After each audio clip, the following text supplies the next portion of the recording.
Hello students, welcome back to my YouTube channel physics champ 123। আজকে আমি আলোচনা করবার চেষ্টা করব এই ভিডিওতে মোলের ধারণা বা মোল সম্পর্কে একটা ধারণা দেবার চেষ্টা করব। এই চ্যাপ্টারটা অত্যন্ত ইম্পর্ট্যান্ট চ্যাপ্টার এবং এখান থেকে ম্যাথামেটিক্যাল প্রবলেমসগুলো আসতে থাকে পরীক্ষাতে।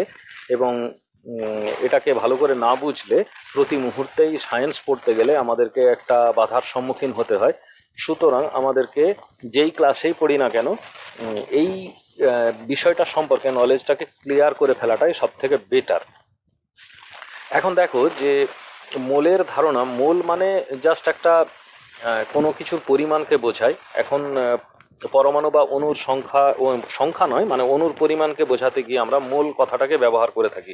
এটা এক কথায় আমরা বলে দিতে পারি।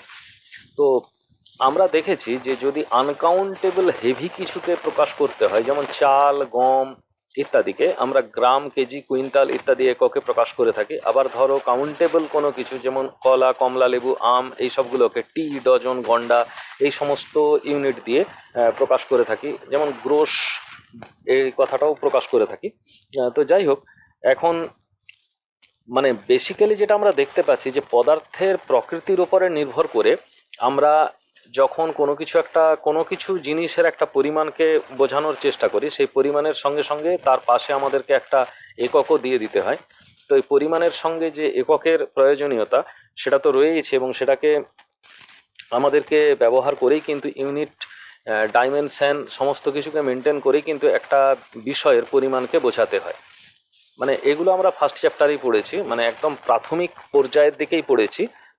যদিও এখনো ডিটেলস এই বিষয়ে সম্পর্কে কোনো ভিডিও দেওয়া হয়নি, হয়তো পরবর্তীকালে দিয়ে দেওয়া হবে। এত সহজ সেই কারণের জন্যই দেওয়া হয়নি।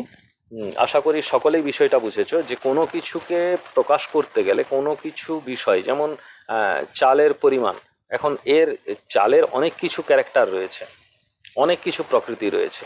এই প্রকৃতির মধ্যে একটা প্রকৃতি হলো ভর। এখন এই ভরটাকে যদি আমরা প্রকাশ করতে চাই তাহলে মনে করো কেজিতে বলতে হবে। কেজিতে বললেই শুধু হবে না, কেজি এটা কিন্তু একক, আর 5 হচ্ছে পরিমাণ, এটা লাগে। তো সেই রকম যেমন চাল, গম ইত্যাদিকে আমরা কেজিতে 5 কেজি বলে প্রকাশ করছি, মানে কেজিতে প্রকাশ করছি। সেই রকম একটা প্রশ্ন আসতেই পারে যে অণু বা পরমাণু এগুলোকে যদি আমরা প্রকাশ করতে চাই, অণু, পরমাণু এগুলোকে আমরা যদি প্রকাশ করতে চাই তাহলে কিভাবে আমরা প্রকাশ করব। তো এই প্রকাশ করতে গেলে আমাদেরকে এই মোলের ধারণাটা সম্পর্কে ক্লিয়ার কনসেপশন কিন্তু আমাদেরকে রাখতে হবে, এবং সেই ক্লিয়ার কনসেপশন রাখতে গেলে আমাদেরকে কি কি জানতে হবে সেটা দেখো। তো এইখানে আমাদের সুবিধা অনুযায়ী আমরা কিন্তু এই মূল কথাটি প্রবর্তন করা হয়েছে। এগুলো পরমাণুর পরমাণুর সংখ্যা বোঝাতে, মানে পরমাণুর পরিমাণ বোঝাতে আর কি। যেমন ধরো 1 মোল O2 পরমাণু। 1 মোল O2 পরমাণু বলতে আমরা বোঝাই কি, যে যেটা অ্যাভোগাড্রোর সংখ্যা 6.023 ইন্টু 10⁻23। হ্যাঁ, এটা হচ্ছে টি। মানে পরমাণুর 1 মোল পরমাণু মানে সংখ্যা দিয়ে আমরা প্রকাশ করলাম। আবার সেরকম 1 মোল অক্সিজেন আয়ন, 1 মোল অক্সিজেন আয়ন মানেও সেম। আবার যদি আমরা বলি 1 মোল অক্সিজেন অণু, সেক্ষেত্রেও এর পরিমাণ সেম। যদি 1 মোল অক্সিজেন পরমাণুতে ইলেকট্রন সংখ্যা যদি জিজ্ঞেস করে তাহলেও কিন্তু আমরা বলবো যে অ্যাভোগাড্রোর সংখ্যাটাই হচ্ছে তার মান। তাহলে এই মোল শব্দটাকে বেসিক্যালি আমরা টি দিয়েই প্রকাশ করছি, বা পরমাণুর সংখ্যা দিয়েই আমরা প্রকাশ করছি। তো এটা করতে গিয়ে আমরা যেটাকে স্ট্যান্ডার্ড হিসেবে ধরে নিয়েছি, অনেক সংজ্ঞা আবিষ্কার হয়েছিল, কিন্তু যে স্ট্যান্ডার্ড সংজ্ঞাটা মোটামুটি দেওয়া হয়েছে সেটা হলো যে দেখো 12C, মানে কার্বন 12, মানে এটাকে আমরা বলি কার্বন 12। এটা একটা কার্বনের আইসোটোপ।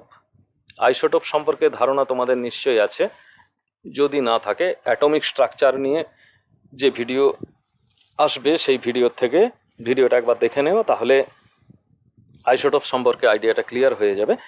এখন এই যে 12C কার্বন আইসোটোপ, এই 12C কার্বন আইসোটোপের মধ্যে দেখা গেছে কার্বন 12 আইসোটোপের 0.012 কেজি পরিমাণে উপস্থিত কার্বন 12 আইসোটোপের 0.012 কেজি পরিমাণে উপস্থিত কার্বন পরমাণুর সংখ্যা কোনো পদার্থের, মানে অন্য যে কোনো পদার্থের এই জায়গাটাকে মানে একটু গুরুত্ব দিবে। কোনো পদার্থের যে পরিমাণে গঠনকারী উপাদান কণার, এখন এই গঠনকারী উপাদান কণাগুলো কি হতে পারে?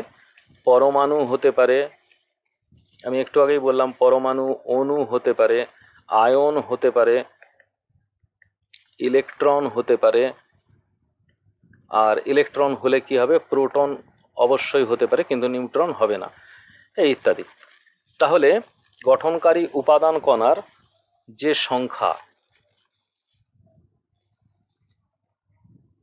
মানে আমি বলতে চাইছি যে 12C বা কার্বন 12 আইসোটোপের 0.012 কেজি পরিমাণে উপস্থিত কার্বন পরমাণুর সংখ্যা কোনো পদার্থের যে পরিমাণে গঠনকারী উপাদান কণার সংখ্যার সমান হয়। উপাদান সংখ্যা মানে এই দুটো সংখ্যাকে সমান হতে হবে। তাহলে এই দুটো সংখ্যাকে আমাদেরকে সমান হতে হবে। 0.012 কেজি পরিমাণে যে পরিমাণ কার্বন পরমাণু থাকবে সেই সংখ্যাটাকে সমান হতে হবে যে কোনো পদার্থের গঠনকারী উপাদান কণার সংখ্যাটা সমান হতে হবে, সমান। এখন যে পরিমাণে এটা সমান হবে সেটাকেই বলছি আমরা কিন্তু মোল। তাহলে বেসিক্যালি আমরা যদি ঘুরিয়ে আমরা যদি একটা সংজ্ঞা দিই যে কোনো পদার্থের যে পরিমাণে, এটাকে আমরা আগে লিখছি, কোনো পদার্থের যে পরিমাণে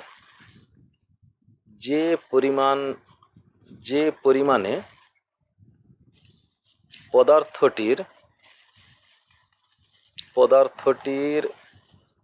উপাদান কণার সংখ্যা, উপাদানগুলো কি কি তা তোমরা আগেই দেখলে। উপাদান কণার সংখ্যা, এখানে একটা কমা দিয়ে দেবে, 12C পরমাণুর আইসোটোপের, বা এটা আইসোটোপি, কার্বন পরমাণু তো, আইসোটোপের 0.012 কেজি পরিমাণে উপস্থিত কার্বন পরমাণুর সংখ্যার সমান হয়। সেই পরিমাণটাকে আমরা বলছি, সেই পরিমাণকে আমরা বলি 1 মোল। ক্লিয়ার?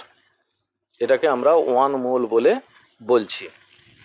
এইটাই হলো 1 মোল। এই 1 মোল বিষয়টা সম্পর্কে আমাদের একটা ভালো নলেজ কিন্তু রাখতে হবে।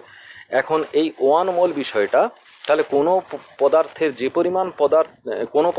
যে পরিমাণে পদার্থটির উপাদান কণার সংখ্যা 12C মানে কার্বন 12 আইসোটোপের 0.012 কেজি পরিমাণে উপস্থিত কার্বন পরমাণুর সংখ্যা সমান হবে, তাকে আমরা 1 মোল বলে বলতে পারি। এখন এই মোল এককটা বাজারে আসার পর এটা মোটামুটি বোঝা গেল যে মৌলিক বা যৌগিক পদার্থের পরিমাণকে সংখ্যার সাহায্যে প্রকাশ করা যায়। যেমন টি অক্ষরটি দিয়ে আমরা প্রকাশ করেছিলাম, মানে সংখ্যা। টি কখন ব্যবহার করি? সংখ্যা বোঝাতে ব্যবহার করি। তাহলে এটা মোটামুটি আমাদের কাছে পরিষ্কার হয়ে গেল যে আমরা টি অক্ষরটি দিয়ে কিন্তু এটা প্রকাশ করতে পারি। ঠিক আছে, এবার টি অক্ষরটা দিয়ে যদি আমরা এটাকে প্রকাশ করি, তাহলে 6.023 ইন্টু 10⁻23 এই বিষয়টাকে কিন্তু আমাদেরকে মাথায় রাখতে হবে। 6.023 ইন্টু 10⁻23 এটা হলো 6.023 ইন্টু 10⁻23, এটাই হচ্ছে কিন্তু অ্যাভোগাড্রোর সংখ্যা। অ্যাভোগাড্রোর সংখ্যা, অ্যাভোগাড্রোর সংখ্যা। এখন তোমরা কিন্তু এই বিষয়টাকে মাথায় রাখবে এবং মাথায় নিয়ে আমি বারবার বলতে থাকছি কিসের জন্য, শুনতে শুনতে মুখস্থ হয়ে যাবে। এখন এসআই এককে, এসআই পদ্ধতিতে হয় আমরা বাংলায় লিখব মোল, অথবা অথবা আমরা কিন্তু ইংরেজিতে করে যদি লিখি তাহলে MOL লিখি, কিন্তু আসলে এর আসল স্পেলিংটা হচ্ছে, মোলের আসল স্পেলিং, এটা খেয়াল রাখবে, মোলের আসল স্পেলিংটা হচ্ছে MOLE। মানে চ্যাপ্টারটার নাম হচ্ছে কনসেপ্ট অফ মোল। কিন্তু যদি আমরা বলি এক মোল পরমাণু, এক মোল পরমাণু, তখন আমরা কি বলবো? তখন আমরা বলবো 1 মোল অ্যাটম। ক্লিয়ার? আশা করি আমি পুরোটাই বোঝাতে পেরেছি। এবং এখানে আমি আগেই বলেছিলাম যে 1 মোল অক্সিজেন পরমাণু, কোথায় লিখলাম?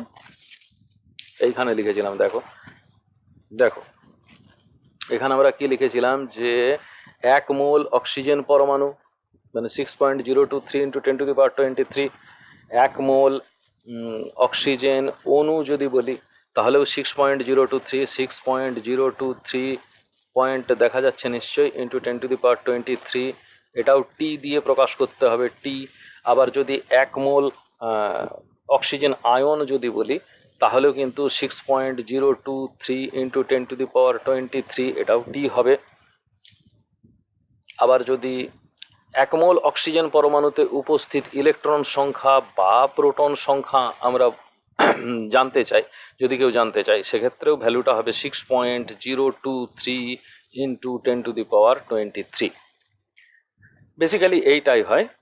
তো এটা একটু দেখে নেবে। কিন্তু একটা প্রশ্ন তো মাথায় আসতেই পারে যে তাহলে যদি বলে যে 1 মোল জল, জল তো, জলের তো আর পরমাণু হবে না, 1 মোল জলের অণু, তাহলে 1 মোল জলের অণু, জলের আয়ন হবে না, জলের অণু হবে, জলের পরমাণু হবে না। কারণ 1 মোল H2O, 1 মোল H2O যদি বলে, বা যদি আমাদেরকে কেউ বলে যে 1 মোল H2O, এটা মানে কি? এটা মানেও কিন্তু 6.023 ইন্টু 10⁻23 টি। এখানেও সেই অ্যাভোগাড্রোর সংখ্যা এসেই ভর করছে। যদি এই রকম বলে যে 1 মোল সোডিয়াম প্লাস, সেক্ষেত্রেও 6.023 ইন্টু 10⁻23 টি, এইভাবে আমরা প্রকাশ করতে পারি। তার মানে এটাকে আমরা বেসিক্যালি বলছি কি মোল সংখ্যা, এইটাকে আমরা বেসিক্যালি মোল সংখ্যা বলে বলছি। একটু প্লেসটা চেঞ্জ করে নিই, তাহলে লেখার স্পেসটা একটু পাওয়া যাবে। এটাকে আমরা তাহলে কি বলছি? মোল সংখ্যা। আমাদের যে কনসেপশনটা তৈরি হলো সেটা হচ্ছে মোল সংখ্যা।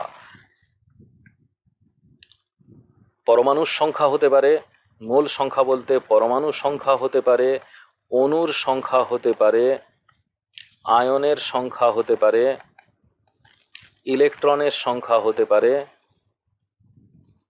ইলেকট্রনের সংখ্যা হতে পারে, বা প্রোটনের সংখ্যাও হতে পারে। এইটাই হলো মোল সংখ্যা। বেসিক্যালি এটা আমরা মোটামুটি পরিষ্কার হয়ে করে বুঝে গেলাম। তাহলে এই মোল সংখ্যা জিনিসটাকে আমরা কিভাবে বুঝবো? এই মোল সংখ্যা বলতে আমরা কি বুঝবো, এই ব্যাপারটা নিয়ে আমাদেরকে একটু ডিসকাস করে দিতে হবে। সেটা কি? এই যে দেখো, মোল সংখ্যা বলতে আমরা মোটামুটি একটা হিসেব করতে পারি যে কোনো পদার্থের, কোন পদার্থের, যে কোনো পদার্থের, তাহলে কোনো পদার্থের নির্দিষ্ট ওজনে, তো পদার্থে না বলে পদার্থে বললেই হয়, কোনো পদার্থে উপস্থিত কণার সংখ্যা, কোনো পদার্থে উপস্থিত কণার সংখ্যা আর অ্যাভোগাড্রোর সংখ্যা, অ্যাভোগাড্রোর সংখ্যা, অ্যাভোগাড্রো সংখ্যা। কোনো পদার্থে উপস্থিত পরমাণুর সংখ্যা আমরা তার মূল সংখ্যা থেকে বের করে নিতে পারি। এবার যদি মূল সংখ্যা জানা থাকে তাহলে মানে ধরো কোনো পদার্থে উপস্থিত কণার সংখ্যা হচ্ছে n, আর অ্যাভোগাড্রোর সংখ্যাটাকে আমরা Na বলে বলি। এবার মূল সংখ্যা যদি মূল সংখ্যা এটাকে যদি আমরা x বলে বলি, x মূল সংখ্যা যদি বলি, তাহলে n সমান কি হবে, x মোল ইন্টু Na, মানে অ্যাভোগাড্রোর সংখ্যা দিয়ে গুণ করে ফেললেই কিন্তু আমরা তার মূল সংখ্যাটা আমরা পেয়ে যাব। এখন এই অ্যাভোগাড্রোর সংখ্যা অনেকক্ষণ থেকে বলা হচ্ছে, অ্যাভোগাড্রোর সংখ্যা সম্পর্কে কোনো কিছুই বলা হয়নি। তাহলে এখন আমাদেরকে ডিসকাস করতে হবে যে অ্যাভোগাড্রোর সংখ্যাটা কি। আমাদেরকে অ্যাভোগাড্রোর সংখ্যাটা কি যদি ডিসকাস করতে হয়, তাহলে দেখো অ্যাভোগাড্রোর সংখ্যা সম্পর্কে একটু আলোচনা করে দেওয়ার চেষ্টা করছি। একটু ভালো করে দেখো যে এখানে মিলিকান বলে একজন বিজ্ঞানী, মিলিকান, এনার একটা বিখ্যাত এক্সপেরিমেন্ট আছে, সেটা হলো অয়েল ড্রপ এক্সপেরিমেন্ট। তোমরা পরে পড়বে বড় হলে। এই মিলিকান অয়েল ড্রপ এক্সপেরিমেন্ট করেছিলেন এবং তার মানে জটিলতা অনেক বেশি, এক্ষুনি এই বয়সে বোঝা যাবে না। অ্যাভোগাড্রোর সংখ্যাকে Na অক্ষর দিয়ে প্রকাশ করা হয়। আমি একটু আগেই সিম্বলটা দিয়েছিলাম, এটা Na অক্ষর দিয়ে আমরা সূচিত করি এবং বিজ্ঞানী মিলিকান অ্যাভোগাড্রোর সংখ্যা বের করেন। এই দুটোই মানে বলে দিলাম, তার কারণ হচ্ছে এটা তো শর্ট কোশ্চেন আসতেই পারে, কোন বিজ্ঞানী অ্যাভোগাড্রোর সংখ্যা আবিষ্কার করেছিলেন। তো এখন অ্যাভোগাড্রোর সংখ্যা হচ্ছে সব সব পদার্থেই থাকে, মানে যে কোনো মৌলিক বা যৌগিক পদার্থের মধ্যে, যে কোনো মৌলিক বা যৌগিক, যে কোনো মৌলিক বা যৌগিক। এবারে মৌলিক বা যৌগিক হলেই তো হবে না, তাদের আবার অবস্থা রয়েছে। যেমন মনে করো কঠিন, যেমন মনে করো তরল, হ্যাঁ, বা গ্যাসীয়। পদার্থটা তো মৌলিকই হোক বা যৌগিকই হোক, কঠিন তরল গ্যাসীয় যে কোনো রকম অবস্থায় হতে পারে। তো এই যে যে কোনো মৌলিক বা যৌগিক মানে কঠিন তরল বা গ্যাসীয় পদার্থের 1 গ্রাম অণু, 1 গ্রাম অণু, এই 1 গ্রাম অণু যে পরিমাণটা, এই 1 গ্রাম অণু পরিমাণে উপস্থিত অণুর সংখ্যা নির্দিষ্ট এবং সংখ্যাটা নির্দিষ্ট, এবং ওই সংখ্যার মান হচ্ছে 6.06023 ইন্টু 10⁻23, এটাই। এবং এই সংখ্যাটাকেই বলা হচ্ছে অ্যাভোগাড্রোর সংখ্যা। এখন 1 গ্রাম মোল বিষয়টাকে আমাদেরকে ক্লিয়ার করতে হবে। আস্তে আস্তে আমরা 1 গ্রাম মোল ব্যাপারটাতে প্রবেশ করব। তো তার আগে মোটামুটি অ্যাভোগাড্রোর সংখ্যা সম্পর্কে বিষয়টাকে পরিষ্কার করে নাও, যে 1 গ্রাম মোলের মধ্যে যে পরিমাণ কোনো পদার্থের, কোনো মৌলিক বা যৌগিক, কঠিন তরল বা গ্যাসীয় পদার্থের 1 গ্রাম পরিমাণের মধ্যে যে অণুর সংখ্যাটা থাকে সেটার নির্দিষ্ট সংখ্যায় থাকে এবং ওটার মান হচ্ছে 6.023 ইন্টু 10⁻23। আচ্ছা, এটা কিন্তু যে প্রেসার বা টেম্পারেচার, মানে চাপ বা উষ্ণতা, প্রেসার বা টেম্পারেচার এগুলোর ওপরে কিন্তু নির্ভর করে না। টেম্পারেচার এগুলোর ওপরে কিন্তু নির্ভরশীল নয়, ঠিক আছে? এগুলোর ওপরে নির্ভরশীল নয়, কারণ এটা বেসিক্যালি অণুর সংখ্যা বা পরমাণুর সংখ্যা বা আয়নের সংখ্যা। তো প্রেসার টেম্পারেচারের সঙ্গে এই জাতীয় সংখ্যাগুলোর মানের কি পরিবর্তন হতে পারে? এটা নর্মাল একটা নিজের কনসেপশন। তো সেই হিসাবে মোটামুটি বলা যেতে পারে যে চাপ বা উষ্ণতার উপরে অ্যাভোগাড্রোর সংখ্যার মান কিন্তু নির্ভর করে না, সেটা যদি গ্যাসীয় হোক না কেন তাহলেও কিন্তু নির্ভর করে না। আচ্ছা, মোটামুটি বলা যেতে পারে যে এই যে 1 গ্রাম মোল, এক গ্রাম মোল যদি অক্সিজেন হয় তাহলে যে ওজনটা হয় সেটা 32 গ্রাম। আবার 1 গ্রাম মোল, এগুলো লিখে দেখাচ্ছি কিসের জন্য, এগুলো কিন্তু মোটামুটি মুখস্থই রেখে দেবে, কারণ এগুলো অঙ্ক করার সময় প্রায় বেশিরভাগই কাজে লাগে, কারণ এগুলোই ঘুরে ফিরে আসতে থাকে। তো এবার যদি 1 গ্রাম, সরি নতুন করে লিখি, 1 গ্রাম, 1 গ্রাম মোল কার্বন ডাইঅক্সাইড, 1 গ্রাম মোল কার্বন ডাইঅক্সাইড মানে হচ্ছে 44 গ্রাম কার্বন ডাইঅক্সাইড, 32 গ্রাম অক্সিজেন, এটা 18 গ্রাম জল, আর এটা হলো কার্বন ডাইঅক্সাইড, মানে এইভাবে লেখা উচিত। এবং এদের প্রত্যেকে 1 গ্রাম মোল অক্সিজেনের মধ্যে 6.023 10⁻23 সংখ্যক অণু থাকবে, মানে 32 গ্রাম অক্সিজেনের মধ্যে 6.023 × 10⁻23 সংখ্যক অণু থাকবে।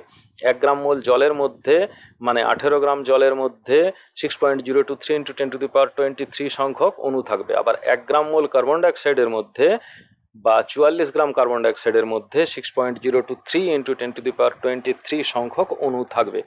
আশা করি বিষয়টা ক্লিয়ার হয়ে গেছে।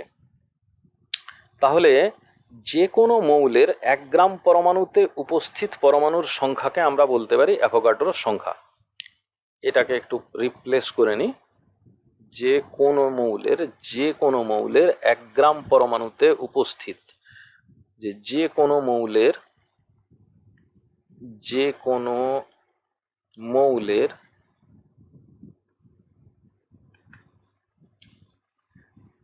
1 গ্রাম পরমাণুতে উপস্থিত, পরমাণু বলেছে তার মানে কি আছে, উপস্থিত পরমাণুর সংখ্যা,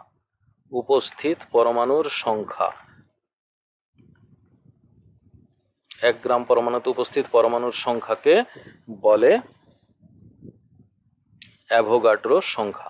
মানে এই যে অ্যাভোগাড্রোর সংখ্যা মানে হচ্ছে যে কোনো মৌলের 1 গ্রাম পরমাণুতে উপস্থিত পরমাণুর সংখ্যা। এই হিসাবে ব্যাপারটাকে আমাদেরকে ক্লিয়ার আউট করতে হবে। তো মোটামুটি যদি এইটা বলা যেতে পারে, যে যেমন আমি তো বললামই যে 1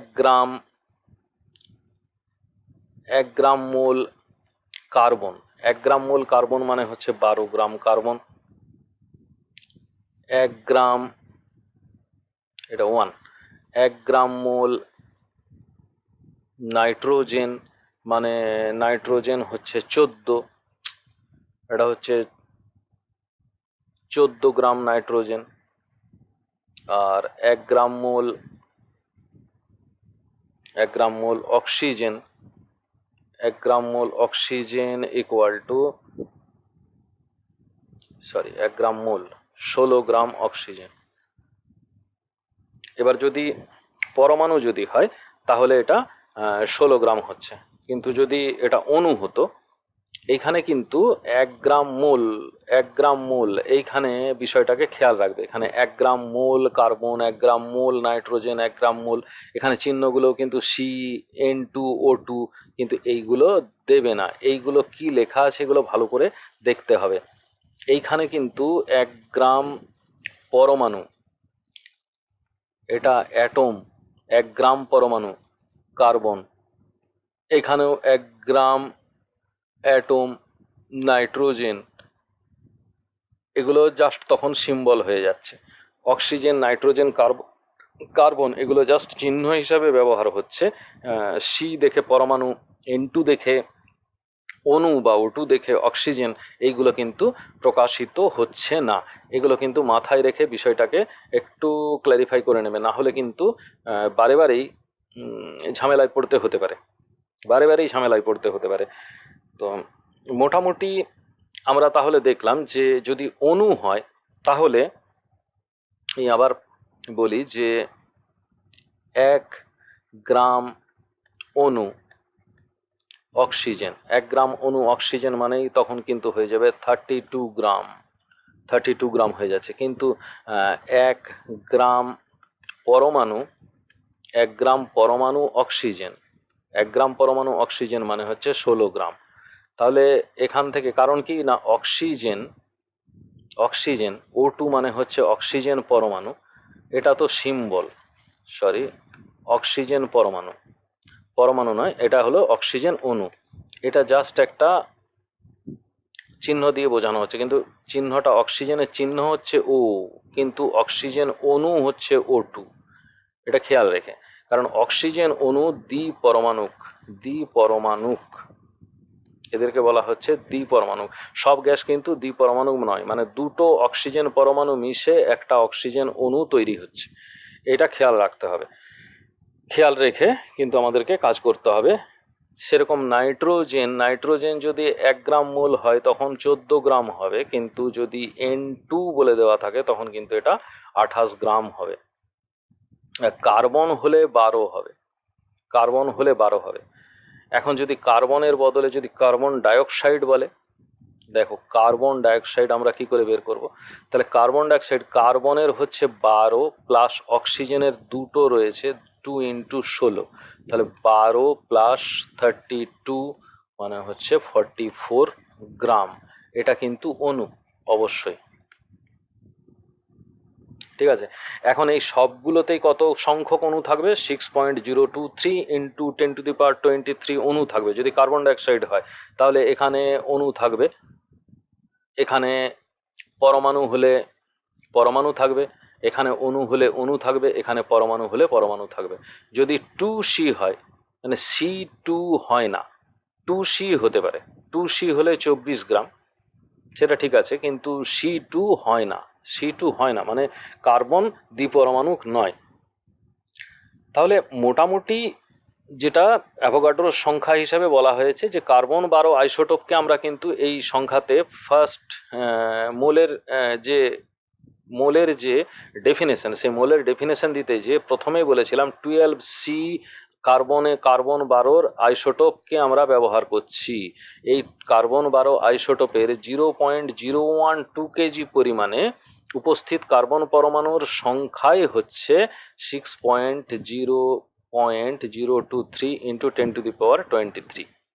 এটাই মানে কার্বন 12 আইসোটোপের 0.012 কেজি পরিমাণে উপস্থিত কার্বন পরমাণুর সংখ্যাই হলো অ্যাভোগাড্রোর সংখ্যা, এটা মোটামুটি বলা যেতে পারে। এবং এই অ্যাভোগাড্রো সংখ্যাটা কিন্তু ধ্রুবক সংখ্যা। এটা যদি গ্যাসীয় হয় তাহলে টেম্পারেচার বা প্রেসার কোনো কিছুর ওপরেই এটা নির্ভর করবে না। এই রাশিটা মানে স্থির রাশি, কোনো একটা মৌলিক বা যৌগিক পদার্থের স্থির রাশি। তো এইভাবে আমরা এটাকে প্রকাশ করতে পারি। তো ঠিক আছে, এখন অ্যাভোগাড্রো ধ্রুবক, মানে অ্যাভোগাড্রো নিয়ে অনেক কথা বলা হলো, তাহলে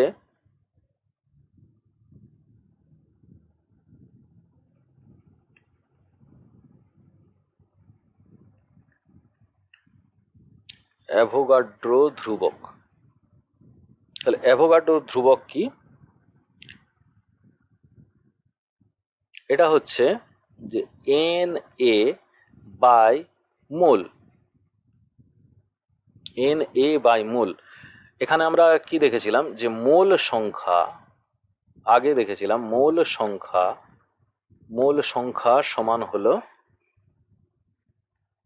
Na বাই N, মানে কোনো একটা পদার্থের যে মধ্যে উপস্থিত উপাদান পরমাণুর উপাদান গুণে উপাদানের সংখ্যা, সে উপাদান পরমাণু হোক, আয়ন হোক, অণু হোক, যা কিছুই হোক, মানে কোনো একটা নির্দিষ্ট পরিমাণ পদার্থের মধ্যে উপাদানগুলোর সংখ্যা, আর ওই পরিমাণে কার্বন 12 আইসোটোপের অ্যাভোগাড্রোর সংখ্যা, বা অ্যাভোগাড্রোর সংখ্যা, বেসিক্যালি অ্যাভোগাড্রোর সংখ্যা, মানে 0.012 কেজি কার্বন 12 আইসোটোপের মধ্যে উপস্থিত কণার সংখ্যা, উপাদান কণার সংখ্যা। তাহলে এই দুটো সংখ্যার অনুপাতকে আমরা মোল সংখ্যা বলে বলেছিলাম। তো এখন এই যে এইখানে আমরা এটাকে উল্টে দিলাম, মানে এখানে কিন্তু N সমান তাহলে কি দাঁড়াচ্ছে, Na ইন্টু মোল, মোল সংখ্যা, এটা কিন্তু আমরা পেয়েছিলাম। কিন্তু এখানে যখন অ্যাভোগাড্রো ধ্রুবক শব্দটা ব্যবহার করছি, তখন কিন্তু অ্যাভোগাড্রোর সংখ্যাকে মোল সংখ্যা দিয়ে ভাগ করছি, অ্যাভোগাড্রোর সংখ্যাকে কিন্তু মোল দিয়ে ভাগ করছি, মানে মোল সংখ্যা, মোল সংখ্যা, পরমাণু, যা খুশি। এটা বেসিক্যালি কত, এটার মান হচ্ছে 6.023 ইন্টু 10⁻23 পার মোল। পার মোল, এটা কিন্তু সংখ্যা নয়, পার মোল। ঠিক আছে, তো সংখ্যাসূচক একক রূপে অ্যাভোগাড্রোর সংখ্যাকে কিন্তু মারাত্মকভাবে প্রকাশ করা যেতে পারে। কেন, মোল হচ্ছে অতি ক্ষুদ্র পদার্থের গণনার সংখ্যার ক্ষেত্রে বিরাট বড় মাপের একটা সংখ্যাসূচক একক, এই হিসাবে বলা যেতে পারে। অতি ক্ষুদ্র পদার্থের সংখ্যা গণনার ক্ষেত্রে, অতি ক্ষুদ্র পদার্থ ব্যাপারটা মাথায় রাখবে, এটা কেমিস্টরাই বা রসায়নবিদরাই এই টার্মসটাকে ব্যবহার করেন, অ্যাভোগাড্রোর সংখ্যা। এটা খুব বড় একটা সংখ্যাসূচক একক, কারণ 10⁻23 মানে 6.023, এই সংখ্যাটার গায়ে মানে 23টা, মানে এটাকে 23টা 10 দিয়ে গুণ করতে হবে, মানে প্রায় 20টা শূন্য বসবে। বসলে ততগুলো ইলেকট্রন বা ততগুলো প্রোটন বা ততগুলো আয়ন বা ততগুলো অণু বা ততগুলো পরমাণু এরকম বোঝাবে। তো মোটামুটি একটা উদাহরণ দিয়ে আরেকটু বেসটাকে ক্লিয়ার করবার চেষ্টা করি, আর একটা উদাহরণের সাহায্যে। যেমন মনে করো এক্সাম্পল নাম্বার এ হচ্ছে যে কোনো একটা ব্যক্তিকে 1 মোল পরমাণু শুনছিলাম, এখন 1 মোল টাকা দিয়ে এখানে বলা হলো যে 100 কোটি টাকা পার সেকেন্ড হিসাবে খরচ করতে হবে। পার সেকেন্ড মানে 1 সেকেন্ডে 100 কোটি টাকা খরচা করতে হবে। তাকে দেওয়া হয়েছে কত? 1 মোল টাকা। তো তাহলে 100 কোটি টাকা 1 সেকেন্ডে যদি খরচা করে, তাহলে ওই টাকা খরচা করতে বলা হয়েছে, তো এখন কত দিন লাগবে পার সেকেন্ডে, তাহলে সময় এটা খরচা করতে লোকটার কতদিন সময় লাগতে পারে, তাহলে টোটালটা হচ্ছে 1 মোল টাকা বাই 100 কোটি টাকা। 100 কোটি টাকা, এবার টাকা পার সেকেন্ড, 100 কোটি টাকা পার সেকেন্ড মানে ইনটু সেকেন্ড হয়ে যাচ্ছে, টাকা ক্যান্সেল হয়ে যাবে, তাহলে ইউনিটটা বেরোবে এত সেকেন্ড সময়ে।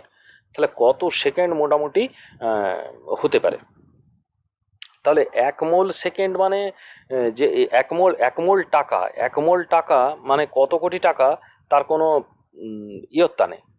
1 মোল টাকা মানে কত কোটি টাকা, তার কোনো ইয়ত্তা নেই। 10⁻23 1 মোল টাকা মানে 10⁻23।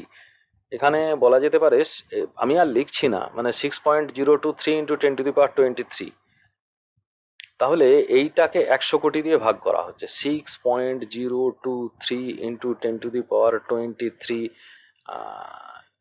বাই এখানে 100 কোটি, একক দশক শতক হাজার অযুত লক্ষ নিযুত কোটি, এখানে 8টা আরো 2টো, 8 2 10টা, মানে 10⁻10 ধরো অ্যারাউন্ড।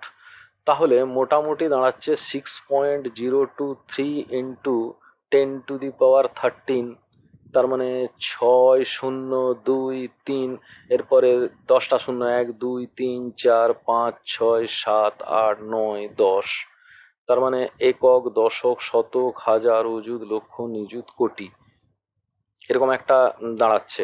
তো এটা সেকেন্ড। এখন কেউ বলবে সেকেন্ড মানে মানে বছরে যদি আমরা কনভার্ট করি তাহলে কত হতে পারে? না, এখানে বছরে যদি কনভার্ট করি 6.023 ইন্টু 10⁻23 বাই 365 ডেজ রয়েছে, তারপর 86400, এটাকে ভাগ করলে একটা রাউন্ড ফিগারে মোটামুটি একটা ভ্যালু বেরোবে। তো সেখানে দেখা যাচ্ছে প্রায় প্রায় রাউন্ড অ্যাবাউট 2 কোটি বছর এরকম একটা সময় লেগে যাবে যদি ইয়ারেও আমরা কনভার্ট করি পুরো ব্যাপারটাকে। তাহলে বোঝাই যাচ্ছে যে কীরকম একটা বিশাল বড় পরিমাণের ইউনিট, 6.023 ইন্টু 10⁻23। ওকে, তো ভর পরিমাপের ক্ষেত্রে যেমন গ্রামের থেকে ভর পরিমাপের সময় আমরা কি গ্রাম, কিলোগ্রাম, কুইন্টাল এইগুলোকেই তো দেখি, কিন্তু গ্রামকে আবার ছোট ছোট করে ভাঙা হয়েছে, যেমন ডেসিগ্রাম, তারপরে মনে করো সেন্টিগ্রাম, সেন্টিগ্রাম, এরকম একটা ভাঙা, মিলিগ্রাম, এমজি, হ্যাঁ। তো তার সেই রকম এখানে ডেসিগ্রাম, সেন্টিগ্রাম, মিলিগ্রাম এরকম করে ভাঙা হয়েছে। তো এখন এই গ্রামের বদলে কিন্তু মোলটাকে ব্যবহার করা যেতে পারে, মানে যেখানে আমরা গ্রাম ব্যবহার করি সেই জায়গায় আমরা মোলটাকে প্রতিস্থাপন করব। এখন প্রতিস্থাপন করলে এর যে টেবিলটা হবে সেই টেবিলটা কিরকম হবে, টেবিলটা কিরকম হবে একবার দেখিয়ে দিই। তোমরা বলবে এগুলো তো মানে বাচ্চাদের জিনিস, এগুলো আমরা জানি, কিন্তু আমার তো দেখিয়ে দেওয়া কর্তব্য, তাই আমি দেখিয়ে দিচ্ছি। কিলো, হেক্টর, ডেকা, মোল, কিলোমোল, হেক্টোমোল, ডেকামোল, সেরকম ডেসিমোল, সেন্টিমোল, মিলিমোল, এরকম ভাবে কিন্তু ভাঙা যেতে পারে। মানে যেখানে আমরা গ্রামটাকে প্লেস করেছিলাম সেই জায়গায় কিন্তু মোলটাকে আমরা প্লেস করছি, মানে এইভাবেই কিন্তু কনভার্সনটা হবে। তাহলে কয়েকজনের ক্ষেত্রে গন্ডগোল হতে পারে যে 1 মোল সমান হলো 100,000 মিলি মোল,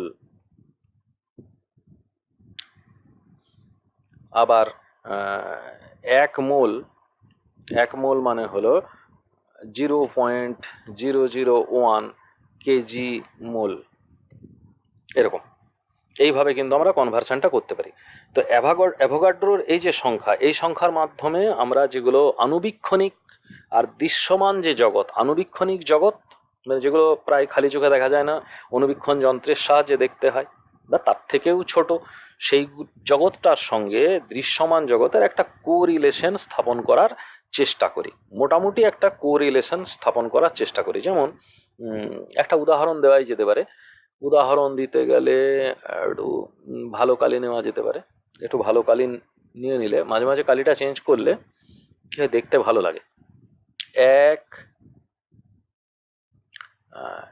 এক অণু চিনি, 1 অণু চিনি বললে এই যে আমাদের যে দুটো জগৎ রয়েছে, একটা হচ্ছে দৃশ্যমান জগৎ, দৃশ্যমান জগৎ, কেউ মানে 1 অণু চিনি মানে তুমি কতটা চিনি বাজার থেকে নিয়ে এসেছো, 1 অণু চিনি নিয়ে এসেছি, এই দৃশ্যমান জগতে এর কোনো ভ্যালুই নেই, লোকে ধরে নেবে যে এটা একদম ফালতু কথা বলছে, কোনো কিছুইও নিয়ে আসেনি। কিন্তু অ্যাভোগাড্রোর সংখ্যক চিনির অণু, অ্যাভোগাড্রোর সংখ্যক চিনির অণু যেটা, সেটা কত না 6.023 ইন্টু 10⁻23 টি। তার মানে যদি বলি যে আমরা 1 মোল, অণু নয় কিন্তু, অণুর এখানে একটা কনফিউশন, অণুর ইংলিশটা হচ্ছে মলিকিউল, এইখানে থেকেই গলদার, এখান থেকেই গোলমাল। এই অনেকেই ভাবে যে এই মলিকিউলকে বোধহয় সংক্ষেপে, মলিকিউলকে বোধহয় সংক্ষেপে ওই এমওএলই, এই যে এমওএলই দেখতে পাওয়া যাচ্ছে, মনে করে যে এখানে সংক্ষেপে এমওএলই বলে চালিয়ে দেওয়া হয়েছে, এবং এই এমওএলইটাকে এই এসআই ইউনিট ঢুকে গিয়ে নতুন করে এমওএল বলে বোধহয় প্রকাশ করছে।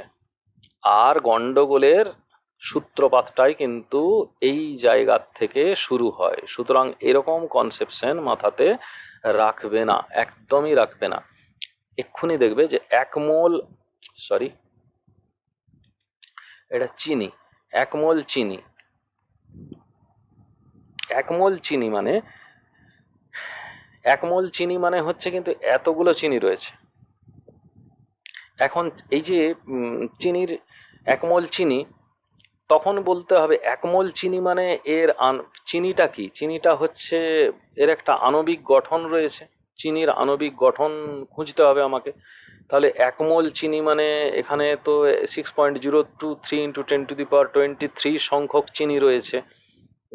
তো তাহলে এর যে মানে চিনির গঠন বেসিক্যালি এরকম C7H22O11 এরকম যদি আমরা ধরি, তো তাহলে এটাকে এটার থেকে আমরা বের করতে পারি, যেমন 7 × 12 প্লাস এখানে 22 ইন্টু হাইড্রোজেন 1, এটা লেখা হয়নি না, 2 × 16 এরকম করে 84 প্লাস 22 প্লাস 32, এরকম একটা মোটামুটি 2 2 4, 4 4 8, 3 2 6, 8 6 14।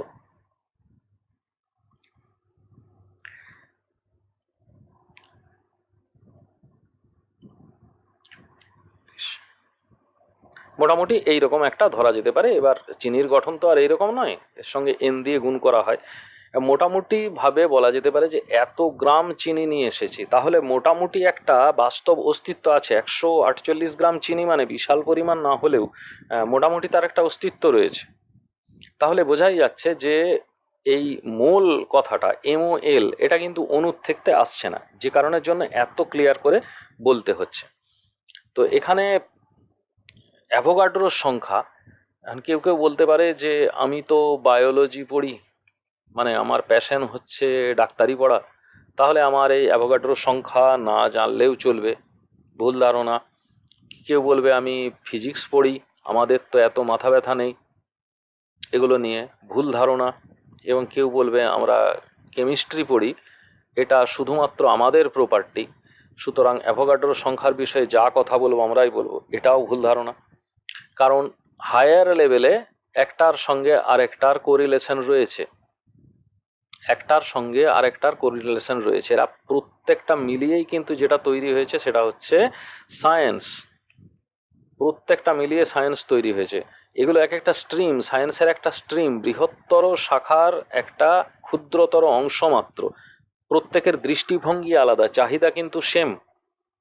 সবাই কিন্তু লিভিং প্রবলেমটাকে সলভ করবার জন্যেই এত কিছু তৈরি হয়েছে, এটা মাথায় রাখতে হবে। এবং সেই কারণের জন্য যে স্ট্রিমেতেই যাওয়া হোক না, এই বিষয়টা সম্পর্কে মোটামুটি নলেজটা রাখতেই হবে।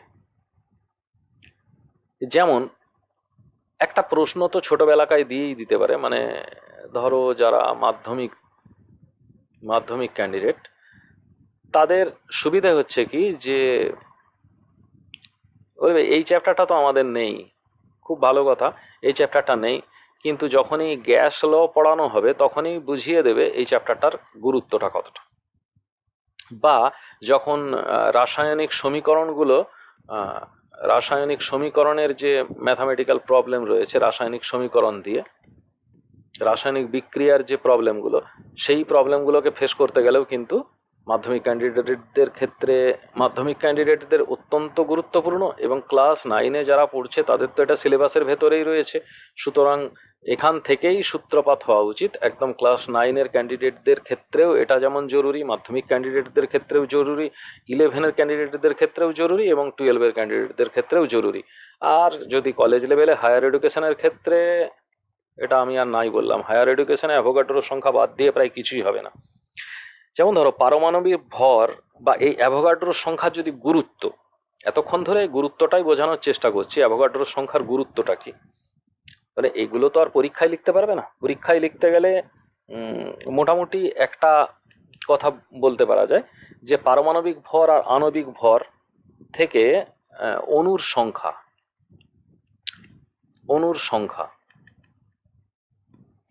মানে মোল বলতে কি বোঝানো হচ্ছে? মোল বলতে একটা ভর বোঝানো হয়, বেসিক্যালি ভর বোঝানো হয়। কিসের ভর? না, এটা পরমাণুর ভর হতে পারে, পরমাণুর ভর হতে পারে, অণুর ভর হতে পারে, আবার আয়নের ভর হতে পারে, প্রোটনের ভর হতে পারে, ইলেকট্রনের ভর হতে পারে। তাহলে মোল কথাটা দিয়ে আমরা এতগুলো জিনিসের, পরমাণু, অণু, আয়ন, প্রোটন, ইলেকট্রন, এদের সবারই কি বোঝাচ্ছি? ভর। ভর বোঝাচ্ছি। এবং এই ভরটাকে আমরা কি দিয়ে প্রকাশ করছি? না টি মানে সংখ্যা দিয়ে প্রকাশ করছি। তার মানে কি দাঁড়াচ্ছে?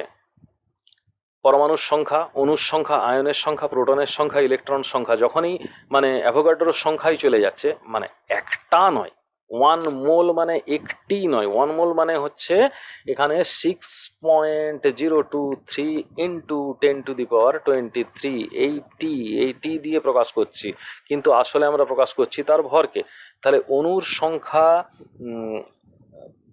সংখ্যা সম্পর্কে জানা যেতে পারে, অণুর সংখ্যা জানা যেতে পারে, পরমাণুর সংখ্যা জানা যেতে পারে, আয়নের সংখ্যা জানা যেতে পারে। তাহলে এই জায়গাটায় রিপ্লেস করে দিও ওটাকে, এটা একটা গুরুত্ব। আবার ধরো এখানে স্ট্যান্ডার্ড টেম্পারেচার, ইদানিংকালে এটা খুবই ব্যবহার হচ্ছে, যদিও এখনো নিচের ক্লাসগুলোতে খুব একটা এর ইউজ নেই। নর্মাল টেম্পারেচার, প্রেসার, মানে এটাকে সংক্ষেপে বলা যেতে পারে এসটিপি, কিন্তু নিচের ক্লাসে এনটিপি কথাটা নিয়ে মারামারি করা হয়, নর্মাল টেম্পারেচার প্রেসার, কিন্তু এসটিপি কথাটা চালু হয়েছে। এখন এসটিপিতে যেমন মানে নির্দিষ্ট আয়তনের গ্যাসে উপস্থিত পরমাণুর সংখ্যা, মানে নির্দিষ্ট আয়তনের গ্যাস বলতে 22.4 লিটার, 22.4 লিটার গ্যাস, 22.4 লিটার গ্যাসের মধ্যে কতগুলো পরমাণু থাকতে পারে, কতগুলো অণু থাকতে পারে বা আয়ন থাকতে পারে। গ্যাসের মধ্যে আয়ন কিভাবে থাকবে, থাকতেই পারে, যেভাবে হোক থাকবে, অত মাথা ব্যথা করে লাভ নেই। 22.4 লিটার গ্যাসের মধ্যেও এই সংখ্যাগুলো কত সেই সম্পর্কে একটা ধারণা করা যেতে পারে। আর এছাড়া বায়োলজির ক্ষেত্রে ধরো সালোক সংশ্লেষে যে ক্লোরোফিল ব্যবহার করা হয়, সেই ক্লোরোফিলেতে ম্যাগনেসিয়াম ধাতু থাকে।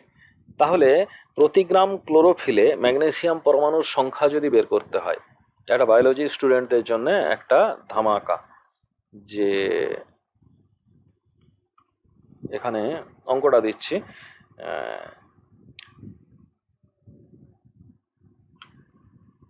প্রতি গ্রাম ক্লোরোফিলে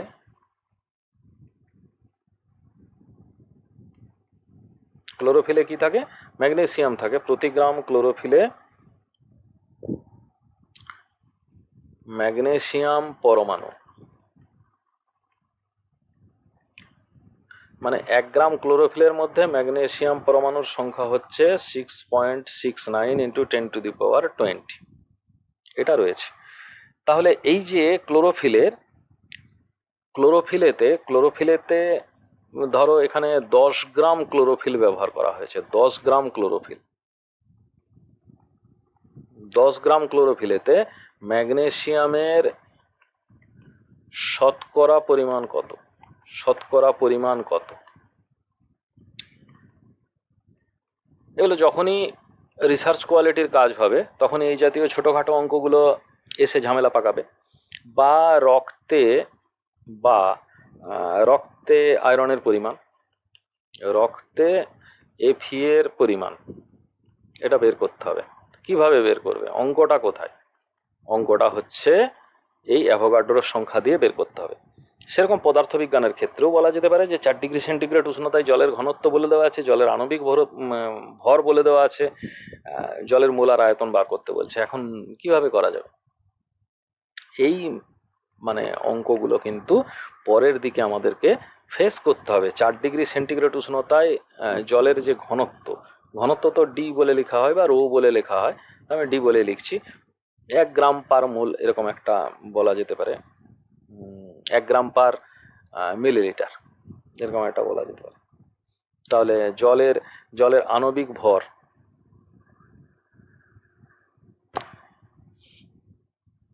হচ্ছে জলের অণুর ভর, এটা আমরা দেখিয়েছিলাম। জল মানে হচ্ছে H2O মানে হচ্ছে 2 × 1 + 16 মানে 18, এটাকে গ্রাম বলে লিখে দিলেই হচ্ছে, আবার না লিখলেও চলে, 18। তাহলে এর যে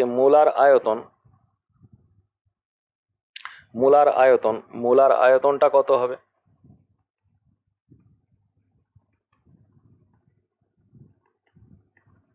মোলার আয়তন মানে হচ্ছে এটা কি, এটা তো এম, তাহলে আমরা জানি ডি সমান কি, m/v, ঘনত্ব সমান ভর বাই আয়তন। তাহলে ভি = m/d, এটা ভাগ করে দেওয়া যেতে পারে। তাহলে m হলো 18 আর এখানে হচ্ছে 1, তার মানে ইউনিটগুলো শুধু রকম ফের হবে। তার মানে 18 ml × mol⁻⁻1 পার মোল, এটা মোলার আয়তন মোটামুটি বেরোলো। এখন 4 ডিগ্রি সেন্টিগ্রেডের জলের অণু, 4 ডিগ্রি সেন্টিগ্রেডের জলের একটা অণু কতটা আয়তন ঘিরে থাকবে, তাহলে একটা অণু এই যে মোলার আয়তন এর মধ্যে কতগুলো সংখ্যক অণু রয়েছে, এই আয়তনটার মধ্যে 6.023 × 10⁻23 অণু রয়েছে। তাহলে একটা অণু কতটা আয়তন দখল করবে? এখানে আমাদের কিচ্ছু করার নেই, এই 18কে 6.023 × 10⁻23 দিয়ে ভাগ করতে হবে। ভাগ করবার পর ভাগ করে যে মান বেরোবে সেই মানটাই হবে ওই একটা অণু কতটা স্থান দখল করবে সেটার পরিমাণ। কাজেই ফিজিক্স, কেমিস্ট্রি, ম্যাথামেটিক্সে খুব একটা দরকার নেই, ম্যাথামেটিক্স নিয়েই কাজ হচ্ছে। ফিজিক্স, কেমিস্ট্রি, বায়োলজি, ম্যাথামেটিক্স তো মাদার সাবজেক্ট একদম, মানে বিয়ন্ড ম্যাথামেটিক্স। ম্যাথামেটিক্স একটা টুল সায়েন্স পড়বার, ম্যাথামেটিক্সকে বহন না করে বাহন করতে হবে। যদি বাহন করা যায় তবেই শুধুমাত্র বেটার নলেজ গ্যাদার করা যেতে পারে এবং ইজিলি এক্সপ্লেন করা যেতে পারে সমস্ত কিছুকে, না হলে কিন্তু হবে না। তো এখন আমরা যেটা নিয়ে আলোচনা করব সেটা হলো অ্যাটমিক মাস। এখন যেটা নিয়ে আমরা আলোচনা করব সেটা হলো অ্যাটমিক মাস। অ্যাটমিক মাস এবং অ্যাটমিক মাসের গায়ে একটা গ্রাম জুড়ে দেওয়া হয়েছে, এই জিএম। তাহলে এটাকে আমরা বলতে পারি গ্রাম অ্যাটমিক মাস। গ্রাম অ্যাটমিক মাস সব কিছু মানে অ্যাটমিক মাস মানে পারমাণবিক ভর। অ্যাটমিক মাস বলতে পারমাণবিক ভর। এতক্ষণ কিন্তু আণবিক ভর নিয়ে কথা বলছিলাম, মলিকুলার মাস। এতক্ষণ যেটা কথা বলছিলাম সেটা হচ্ছে মলিকিউলার মাস, মানে এটা হলো আণবিক ভর। আণবিক ভর। আবার এখানে গ্রাম মলিকুলার মাস। গ্রাম মলিকুলার মাস বা গ্রাম, আগে চালু ছিল গ্রাম আণবিক ভর। হ্যাঁ, এটাকে এখন নাম দেওয়া হয়েছে গ্রাম আণবিক ভর। গ্রাম আণবিক ভর। হ্যাঁ, এখানে এটার নাম দেওয়া হয়েছে গ্রাম পারমাণবিক ভর। গ্রাম পারমাণবিক ভর, এগুলো মোটামুটি নাম দেওয়া হয়েছে। তো এখন অ্যাটমিক মাস নিয়ে আমরা কথা বলবো। অ্যাটমিক মাসটা কি? পরমাণুর ভর, এটা তো নগণ্য। এখন এই নগণ্য ভর নিয়ে যদি রাসায়নিক গণনা করতে হয় তাহলে খুবই প্রবলেমে পড়তে হয়। তাই এটাকে মানে পরমাণুর ভর প্রকাশ করবার জন্য কোনো একটি নির্দিষ্ট মৌলের পরমাণুর ভরকে একক ধরা হচ্ছে এবং সেই তুলনায় অন্য পরমাণু কত গুণ ভারী সেটাকে বলা হচ্ছে। তো মোটামুটি এগুলো নিয়ে বিজ্ঞানীদের ভেতরে প্রথম থেকেই একটা সংজ্ঞা দেবার একটা মানে তাড়াহুড়ো ছিলই। তো সেই সংজ্ঞা দিতে গিয়ে মোটামুটি যেটা আমাদের হাতের কাছে সবার আগে ছিল, কে ছিল আমাদের হাতের কাছে সবার আগে? হাইড্রোজেন। আমাদের সবার আগে হাতের কাছে ছিল হাইড্রোজেন। তারা কি করলো না, একটি হাইড্রোজেন পরমাণুর ভর, এর আণবিক ভরের ক্ষেত্রে আগে অণুর ভর বলা হতো, এখন পরমাণুর ভরের ক্ষেত্রে একটি হাইড্রোজেন পরমাণুর ভর। এবার বলছে যে কোনো মৌলের একটি পরমাণুর ভর, এই দুটোকে তুলনা করে দেওয়া হলো। এদের যে অনুপাতই বলো বা এটা কত গুণ হচ্ছে সেইটাকেই বলা হচ্ছে কি যে অ্যাটমিক মাস বা পারমাণবিক ভর। অ্যাটমিক মাস বা পারমাণবিক ভর, এটা বলেই চালানো হচ্ছিল। পরবর্তী ক্ষেত্রে আচ্ছা আগে সংজ্ঞাটা দিয়ে দিই যে যে কোনো মৌলের একটি পরমাণুর ভর একটি হাইড্রোজেন পরমাণুর ভরের যত গুণ সেই সংখ্যাকেই বলা হচ্ছে। এটা কিন্তু সংখ্যা, মানে ইউনিটলেস, এককবিহীন একটা রাশি, কোয়ান্টিটি, ইউনিটলেস কোয়ান্টিটি। তো এটা একটা এককবিহীন রাশি, মানে অ্যাটমিক মাস, এর কোনো একক নেই। তার মানে যে কোনো এক মৌলের একটি পরমাণুর ভর হাইড্রোজেনের একটি পরমাণুর ভরের চেয়ে যত গুণ তাকে তার অ্যাটমিক মাস বলে বলা হচ্ছে। পরবর্তী ক্ষেত্রে হাইড্রোজেনের বদলে অক্সিজেন ব্যবহার করা হয়েছে এবং অক্সিজেনের পরবর্তী ক্ষেত্রে অক্সিজেন নিয়েও ঝামেলা হচ্ছিল যখন, তখন দেখা গেল যে এখানে কার্বন 12 আইসোটোপটাকে ব্যবহার করা যেতে পারে। কার্বন 12 আইসোটোপ আর অক্সিজেনের মধ্যে অক্সিজেনের কিন্তু এখানে 16, যে আইসোটোপটা অ্যাভেলেবল বাজারে সেটা হচ্ছে 16। তো 16 যখন করতে হচ্ছিল তো 1/16 অংশের থেকে 1/16 দিয়ে গুণ করা হচ্ছিল আর কি। মানে সেই হাইড্রোজেনের পরমাণুর ভর মানে কি এটা 1, কিন্তু হাইড্রোজেন খুঁজে পাওয়া খুব দুষ্প্রাপ্য। হাইড্রোজেনের একটি পরমাণুর ভর 1 গ্রাম, এরকমই আন্দাজ করা হতো। তো এটাকে ধরে নেওয়া হতো। তো তাহলে অক্সিজেন দিয়ে যখন সংজ্ঞাটা দেওয়া হচ্ছে তখন কিভাবে দেবো? অক্সিজেনের একটা পরমাণুর ভর তো 16 গ্রাম হয়ে যাচ্ছে। তাহলে 16 গ্রাম যদি হয় তাহলে তাকে 1/16 দিয়ে গুণ করলে তবে এটা 1 গ্রাম দাঁড়াবে। মানে বেসিক্যালি আমাদের টার্গেটটা হচ্ছে এই 1 গ্রাম দাঁড় করানো। তাহলে কার্বনের ক্ষেত্রে কার্বনের তো আবার 12 গ্রাম। তাহলে এটাকে কি করা যেতে পারে না, 1/12 অংশের থেকে যত গুণ হবে সেই তাহলে ঘুরে ফিরে দাঁড়ালো 1 গ্রাম। তাহলে আধুনিক সংজ্ঞাতে কি হচ্ছে, যে কোনো মৌলের একটি পরমাণুর ভর কার্বন-12 আইসোটোপের একটি পরমাণুর 1/12 অংশের থেকে যত গুণ। 1/12 অংশ, এটা 2 লিখে দিয়েছি, সরি, 1/12 অংশের থেকে যত গুণ ভারী তাকেই বলা হচ্ছে মানে কার্বন স্কেলেতে পারমাণবিক ভর বা অ্যাটমিক মাস, এটাই বলা হচ্ছে মোটামুটি। তো হাইড্রোজেন স্কেলটাকে হঠাৎ করে দূর করে দেওয়া হলো কেন না, কিছু কিছু ত্রুটি দেখা গেছিল যে হাইড্রোজেন স্কেলে যে পারমাণবিক ভর সেটা ভগ্নাংশ হয়ে যেত। আর হাইড্রোজেন তো বললামই সবচেয়ে হালকা মৌল, সেই কারণের জন্য পারমাণবিক ভরের সময় একটা বিরাট ত্রুটি তৈরি হচ্ছে। আর হাইড্রোজেনকে বেসিক্যালি ওইভাবে ধরে রাখা সম্ভব নয়, তাই হাইড্রোজেন স্কেলকে ছেড়ে দেওয়া হয়েছে। দ্বিতীয় নম্বর যে কারণ, যে 12C আইসোটোপটা, এটা প্রচুর পরিমাণে অ্যাভেলেবল। কার্বন হচ্ছে কঠিন পদার্থ, ফলে এর পরিমাণটাও নির্দিষ্ট। হ্যাঁ, তো এর সংবহন করা, এটাকে এর সংরক্ষণ করা এবং এটাকে ক্যারি করা মানে পরিবহন করা, এটা খুব সহজ। আর এক্ষেত্রে বের করে দেখা গেছে কার্বন-12 পরমাণুকে নিয়ে তার 1/12 অংশকে 1 করে যেটা পাওয়া গেছে, দেখা গেছে যে যে অ্যাটমিক মাসটা পাওয়া গেছে সেই অ্যাটমিক মাসটা কিন্তু হাইড্রোজেনের ক্ষেত্রে যেমন ভগ্নাংশ চলে আসছিল, হাইড্রোজেন নিজেই নিজের ভরকে পরিমাণ করতে যে 1.004 বের করে দিয়ে বসে আছে। তো হিলিয়ামের ক্ষেত্রে তার ডবল, মানে এইরকম একটা গন্ডগোল এসে যাচ্ছিল। কিন্তু কার্বনের ক্ষেত্রে দেখা গেল যে না, এই দশমিক শূন্য সংখ্যাগুলোকে অ্যাভয়েড করা মোটামুটি লেভেলে সম্ভব হয়েছে। তো এই কারণের জন্যেই হয়তো মানে এর জনপ্রিয়তা বেড়েছে কিছুটা। তো এখানে আমাদেরকে কিছু কিছু জিনিস মনে রেখে দিতে হবে, যেমন হাইড্রোজেনের ক্ষেত্রে 1, একটু বড় করে লিখি, কার্বনের ক্ষেত্রে 12, নাইট্রোজেনের ক্ষেত্রে 14, অক্সিজেনের ক্ষেত্রে 16। এগুলো তো মুখস্থ রাখতেই হবে। এছাড়া যেগুলো গাণিতিক সমস্যা যেগুলো আমাদেরকে ফেস করতে হয়, সোডিয়াম, সোডিয়াম 23, সোডিয়ামের পর ম্যাগনেসিয়াম আসবে 24, সরি, অ্যালুমিনিয়াম আসবে 27। এছাড়া কিছু অধাতু মাথায় রাখতে হবে, সালফার 32, ক্লোরিন, ক্লোরিন কিন্তু 35.5 এটা এসে যাচ্ছে, কারণ এখানে প্রচুর পরিমাণে আইসোটোপের আধিক্য রয়েছে, যে কারণের জন্য ভগ্নাংশ এসে যাচ্ছে এখানে। তারপর ধরো পটাশিয়ামও আসে 39, এটাও পরীক্ষাতে আসে। ক্যালসিয়াম আসে, ক্যালসিয়াম 40 আসে। আর কি আসতে পারে, জিঙ্ক আসতে পারে, জিঙ্ক 65। এগুলো বেসিক্যালি যদিও বা লেখা থাকে তবুও তোমরা কিন্তু একটু মুখস্থ রেখে দেবে, এটা আমার সাজেশন। কারণ এই কটা যদি মাথায় রেখে দিতে পারো তাহলে আর ম্যাথামেটিক্যাল প্রবলেমগুলো ফেস করতে কোনো সমস্যা হবে না।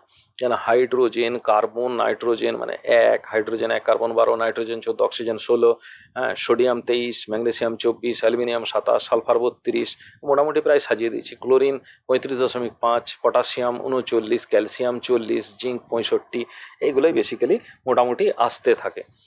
আর যে কোশ্চেনটা আমাদেরকে ফেস করতে হয় সেটা হচ্ছে কি, যে ক্লোরিনের ক্ষেত্রে এই দুর্ঘটনাটা ঘটলো কেন, যে এত কার্বন-12 নেওয়া হলো তারপরেও একটা দশমিক এসে গেল। মানে আপনি এই কটা দেখালেন সেই কটার মধ্যেই একটা দশমিক এসে হাজির হয়ে গেল, তাহলে কি এমন সত্যি কথা হলো?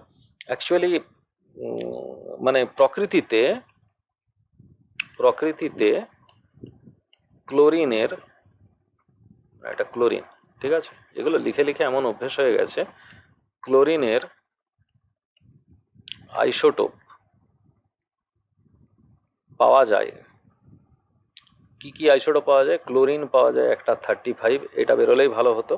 আর ক্লোরিন পাওয়া যায় 37। এই দু রকমের আইসোটোপ কিন্তু পাওয়া যায়, একটা ক্লোরিন 35, একটা ক্লোরিন 37, দুটো আইসোটোপ পাওয়া যায়। এই 35টা পাওয়া যায় 75% পরিমাণে, আর এইটা পাওয়া যায় 25% পরিমাণে। এটা যদি নগণ্য হতো তাহলে এটা দিয়েই চলে যেত, বা এইটা যদি বেশি হতো তাহলে এটাকে বাদ দিয়ে দেওয়া যেত, তাহলে 37 ধরেই কাজ চলে যেত।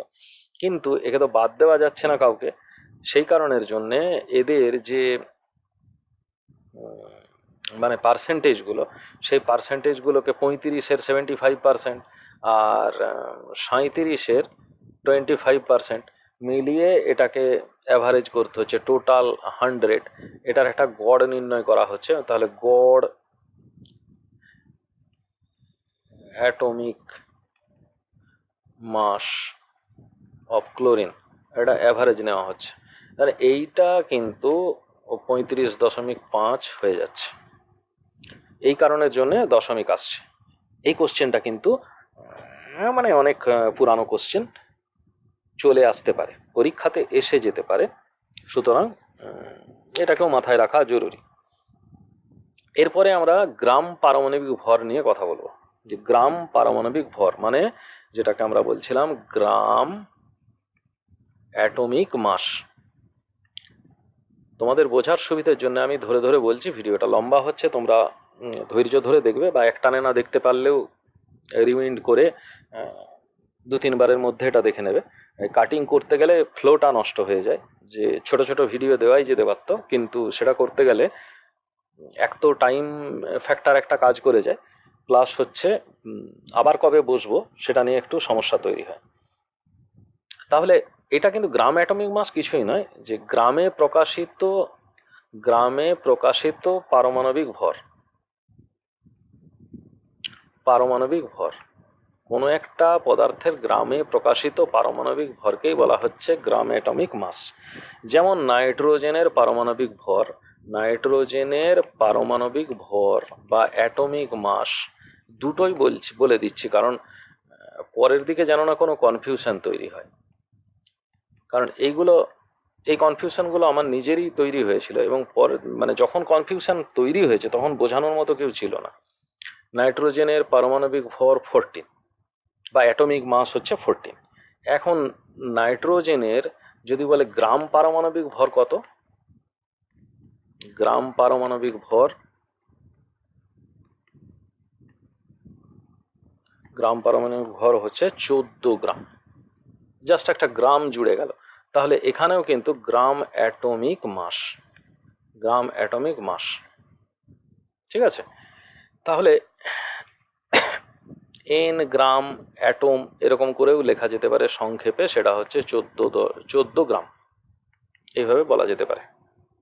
এরকম করে আমি লিখে থাকি। তো এর মধ্যে এই যে 14 গ্রামের মধ্যে কিন্তু কত সংখ্যক অ্যাভোগাড্রো সংখ্যা থাকে, 6 মানে অণুর সংখ্যা থাকে 6.023 × 10⁻23। সেই কনসেপ্ট কিন্তু, মোলের ধারণা কিন্তু চেঞ্জ হচ্ছে না, ব্যাপারটা কিন্তু একই থাকছে, পুরো বিষয়টাই একই থাকছে, কিন্তু শুধু একটা গ্রাম জুড়ে যাচ্ছে এর সঙ্গে। তো তাহলে এখানে এই যে গ্রাম পরমাণু, তাহলে গ্রাম পরমাণু ব্যাপারটাকে কি না, তাহলে গ্রামে প্রকাশিত ভর যদি এরকম হয়, তাহলে গ্রাম পরমাণু, গ্রাম পরমাণু এর আবার ইংরেজিটা কি হবে? গ্রাম অ্যাটম, যেটা বলছিলাম গ্রাম অ্যাটম, 1 গ্রাম অ্যাটম নাইট্রোজেন, 1 গ্রাম অ্যাটম নাইট্রোজেন, 1 গ্রাম অ্যাটম নাইট্রোজেন মানে 14 গ্রাম নাইট্রোজেন। 1 গ্রাম অ্যাটম নাইট্রোজেন মানে হলো 14 গ্রাম নাইট্রোজেন। তাহলে মানে 1 গ্রাম পরমাণু, গ্রাম অ্যাটম বলতে গ্রাম পরমাণু, তাহলে 1 গ্রাম পরমাণু অক্সিজেন বলতে 1 গ্রাম অ্যাটম, এর আগে লিখছিলাম মূল, 1 গ্রাম অ্যাটম অক্সিজেন মানে 16 গ্রাম অক্সিজেন, 16 গ্রাম অক্সিজেন। এইগুলো জাস্ট সিম্বল, মাথায় রেখে এখানে অক্সিজেন কথাটাকে অক্সিজেন লিখলেই সব থেকে ভালো হয়। আমি তাড়াহুড়ো করে লিখে দিলাম এখানে, কিন্তু এই রকম লিখলেই বুঝতে সুবিধা হয় বেশি। তাহলে কিরকম দাঁড়াচ্ছে, নির্দিষ্ট পরিমাণ মৌলের একটা গ্রাম পরমাণুর যে সংখ্যা, আর মৌলের গ্রামে প্রকাশিত ভর, আর গ্রাম পারমাণবিক ভরের অনুপাতটাকে কিন্তু বেসিক্যালি বলা হচ্ছে। যেমন ধরো যে 7 গ্রাম নাইট্রোজেনে গ্রাম পরমাণুর সংখ্যা কত, এরকম একটা বের করতে বললো। 7 গ্রাম নাইট্রোজেনে গ্রাম পরমাণুর সংখ্যা কত। তাহলে গ্রাম পরমাণুর সংখ্যা বলতে এখানে কত গ্রাম বলে দেওয়া আছে, 7 গ্রাম বলে দিয়েছে। আর এখানে আমরা এর কত জানি, যে গ্রাম অ্যাটমিক মাস কতটা জানি না, 14 গ্রাম, এটা আমরা জানি। তাহলে গ্রাম গ্রাম কেটে গেল, তাহলে হচ্ছে হাফ, মানে 0.5। তাহলে এর কোনো ইউনিট আছে কি, ইউনিট নেই। তাহলে এটা এটা কি দাঁড়ালো, এটা হচ্ছে গ্রাম পরমাণুর সংখ্যা, গ্রাম পরমাণুর সংখ্যা এটা দাঁড়ালো। তাহলে গ্রাম পরমাণু কি, তাহলে বেসিক্যালি গ্রাম পরমাণু সংখ্যা দিয়ে প্রকাশ করা হয়। 1 গ্রাম পরমাণু, গ্রাম পরমাণুকে বেসিক্যালি সংখ্যা দিয়েই প্রকাশ করা হয়। তাহলে 1 গ্রাম পরমাণু অক্সিজেন মানে 16 গ্রাম অক্সিজেন, তাহলে 8 গ্রাম অক্সিজেনে মানে গ্রাম পরমাণুর সংখ্যা কতটা, মানে পরমাণুর সংখ্যা নয়, গ্রাম পরমাণুর সংখ্যা। পরমাণুর সংখ্যা বললে আবার 6.023 × 10⁻23 এসে ভর করবে, তো এইটাকে কি দেখাতে হবে নাকি। তাহলে গ্রাম পরমাণুর সংখ্যা বেরোলো, তাহলে পরমাণুর সংখ্যাটা কত, মানে এটাই কিন্তু পরমাণুর সংখ্যা নয়। পরমাণুর সংখ্যাটা হচ্ছে, পরমাণুর সংখ্যা হলো 0.5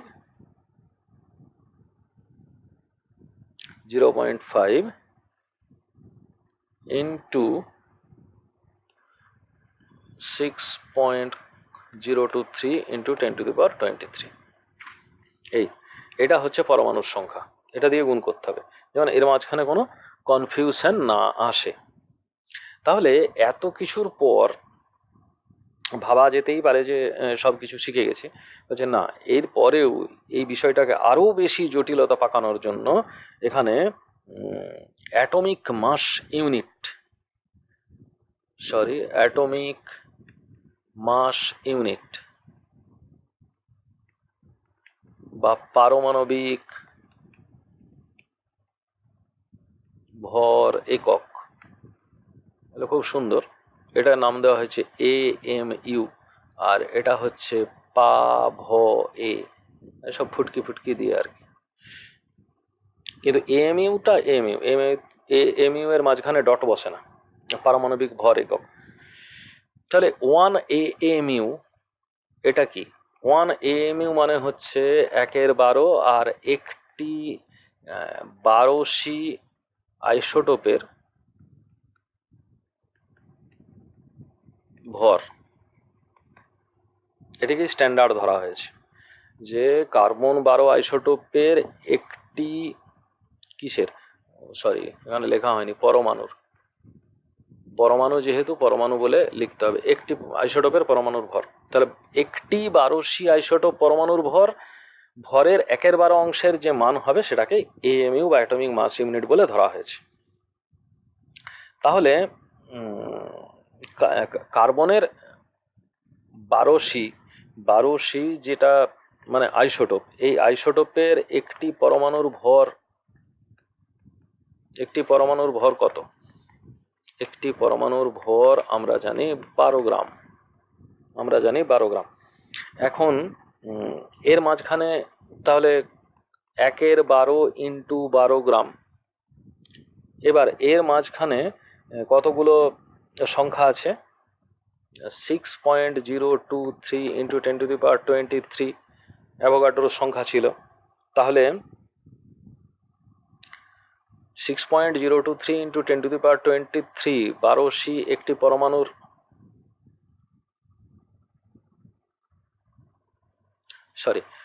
একটি পরমাণুর ভর নয়, এখানটায় একটু ভুল লিখে দিলাম, এখানটায় একটু ভুল লিখে ফেলেছি, আমি ভুল করে ফেললাম।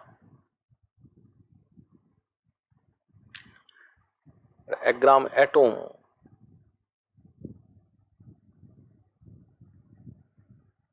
1 গ্রাম পরমাণুর ভর 12 গ্রাম। 1 গ্রাম পরমাণু 12C আইসোটোপের 1 গ্রাম পরমাণুর ভর হচ্ছে 12 গ্রাম।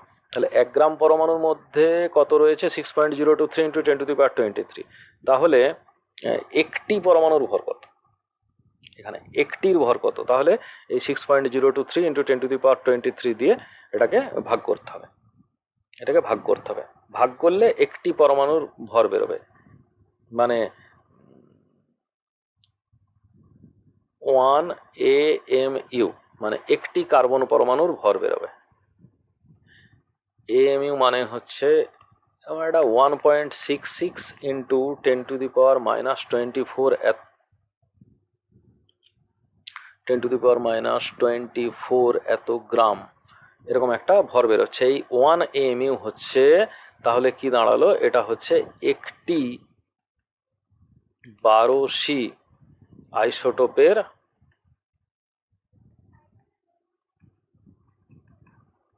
ভর, একটি 12C আইসোটোপের ভর 1.66 ইন্টু 10⁻24 গ্রাম। আশা করি ব্যাপারটা এবারে ক্লিয়ার হয়ে গেছে। তো এখন এটা তো গেল AMU-তে, মৌলটির পারমাণবিক ভর। তাহলে প্রকৃত ভর কত? আর কোনো একটা মৌলের যদি আমরা প্রকৃত ভর নির্ণয় করতে চাই, তাহলে প্রকৃত ভর নির্ণয় করতে গেলে বেসিক্যালি মনে করো, যেমন একটা উদাহরণ দেখি,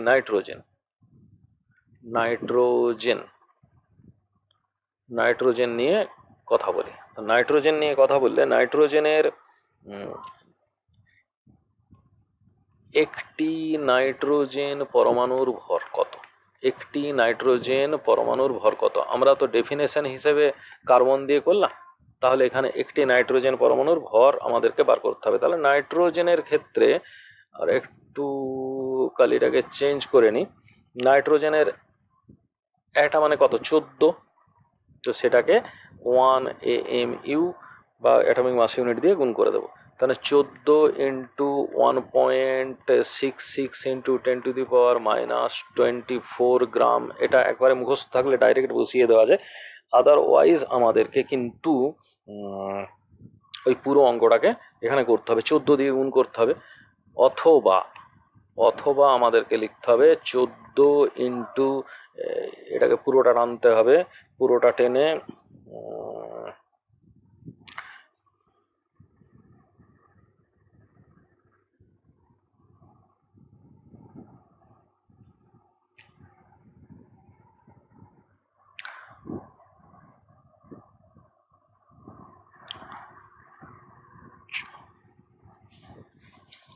এই মালটা মুখস্থ রেখে দেওয়াটাই সব থেকে বেটার। আমি কোরিলেশনটা ড্র করার চেষ্টা করেছি মোটামুটি।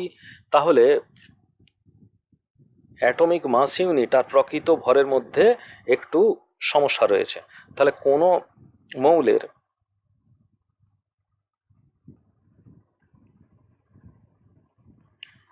মৌলের পারমাণবিক ভর বা অ্যাটমিক মাস, এটা মানে হচ্ছে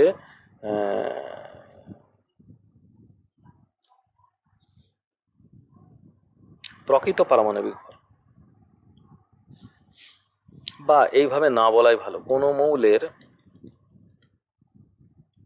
কোনো মৌলের একটি পরমাণুর প্রকৃত ভর, এটাই ভালো। কোনো মৌলের একটি পরমাণুর প্রকৃত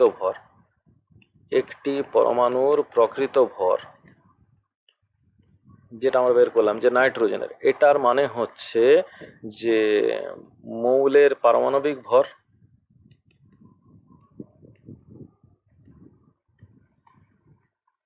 মৌলটির পারমাণবিক ভর into 1 AMU, atomic mass unit.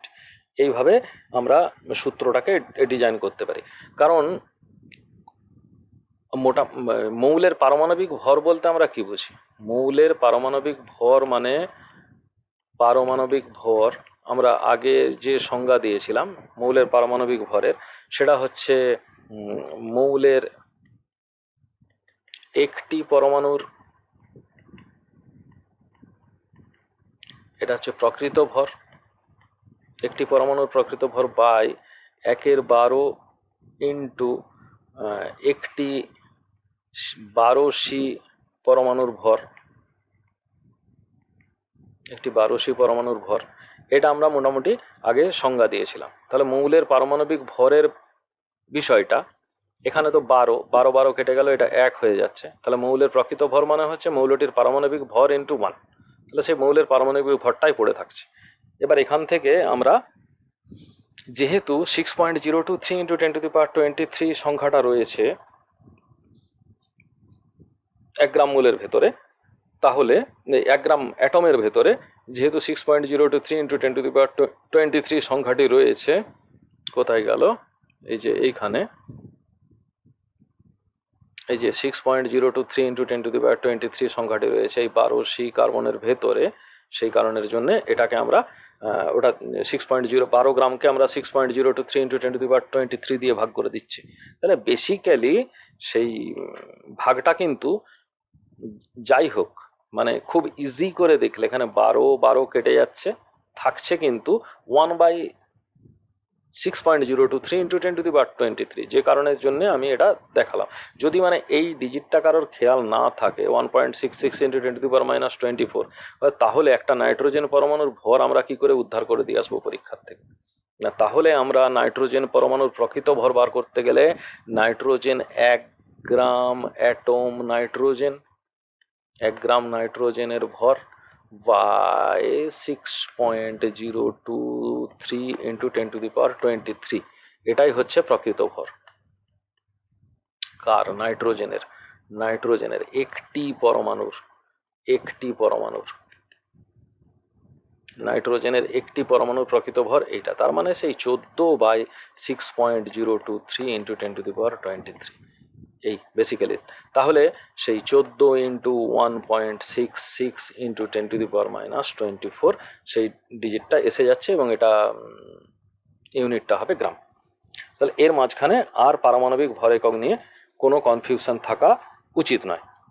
এবার যদি আণবিক ভর হয়, আণবিক ভরের সঙ্গে আমরা আগেই দিয়ে দিয়েছি, সেটা পারমাণবিক ভরের জায়গায় অণুর ভর কথাটা বলবো, এবং সেখানে কার্বন 12 আইসোটোপই ব্যবহার করব, এবং কার্বন 12 আইসোটোপের অণু আর পরমাণু একই জিনিস, কাজেই সেখানে আমরা কার্বন 12 পরমাণু নিয়েই কথা বলবো। তাহলে একটি কার্বন 12 পরমাণুর ভরের যত গুণ হবে একটি অণুর ভর, তাকে পদার্থের আণবিক ভর বলে বলবো। তো এই সম্পর্কে আমরা যদি একটু আলোকপাত করতে যাই, তাহলে আমাকে একটু স্পেস লাগবে, এবং স্পেসটা আমি রেডি করে নিই। কিছুটা স্পেস আমাকে তো নিয়েই নিতে হচ্ছে, এবং সেটাকে আমাকে ক্লিয়ার আউট করে নিই। একটু না স্পেস হলে আবার নতুন করে পুরো ব্যাপারটাকে খাটতে হবে। তো এক্ষেত্রে খুবই সুবিধা হবে। এই জায়গাটা একটু ভালো করে দেখে নেবে যে এটাকে আমরা বলছি মলিকিউলার মাস, ইংরেজিটা হচ্ছে মলিকুলার মাস, বাংলাটা হলো আণবিক ভর। এই বাংলা আর ইংরেজিতেই গুলিয়ে ফেলবে।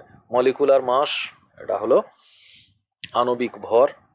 তাহলে যে কোনো পদার্থের আণবিক ভর, যেমন ধরো নাইট্রোজেনের আণবিক ভর, নাইট্রোজেনের আণবিক ভর এইটা আমাদেরকে বের করতে হবে কত, এরকম একটা বললো। তাহলে নাইট্রোজেনের আণবিক ভর হচ্ছে নাইট্রোজেনের একটি অণুর ভর, আণবিক ভর বলেছে মানে একটি অণুর ভর, এটা 12C আইসোটোপের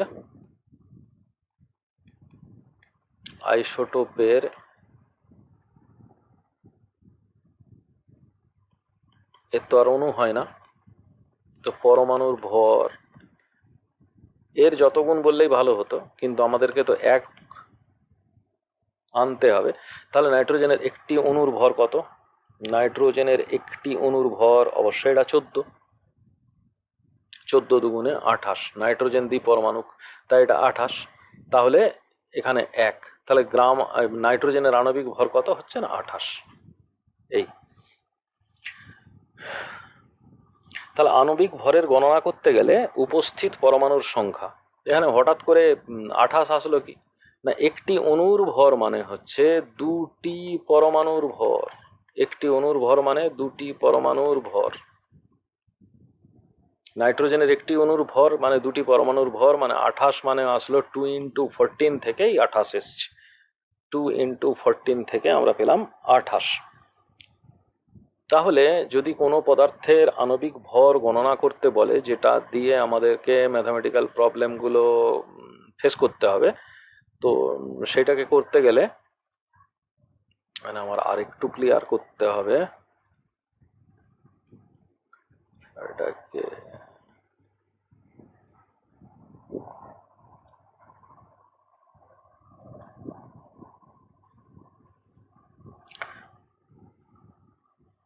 যেমন ধরা যাক যে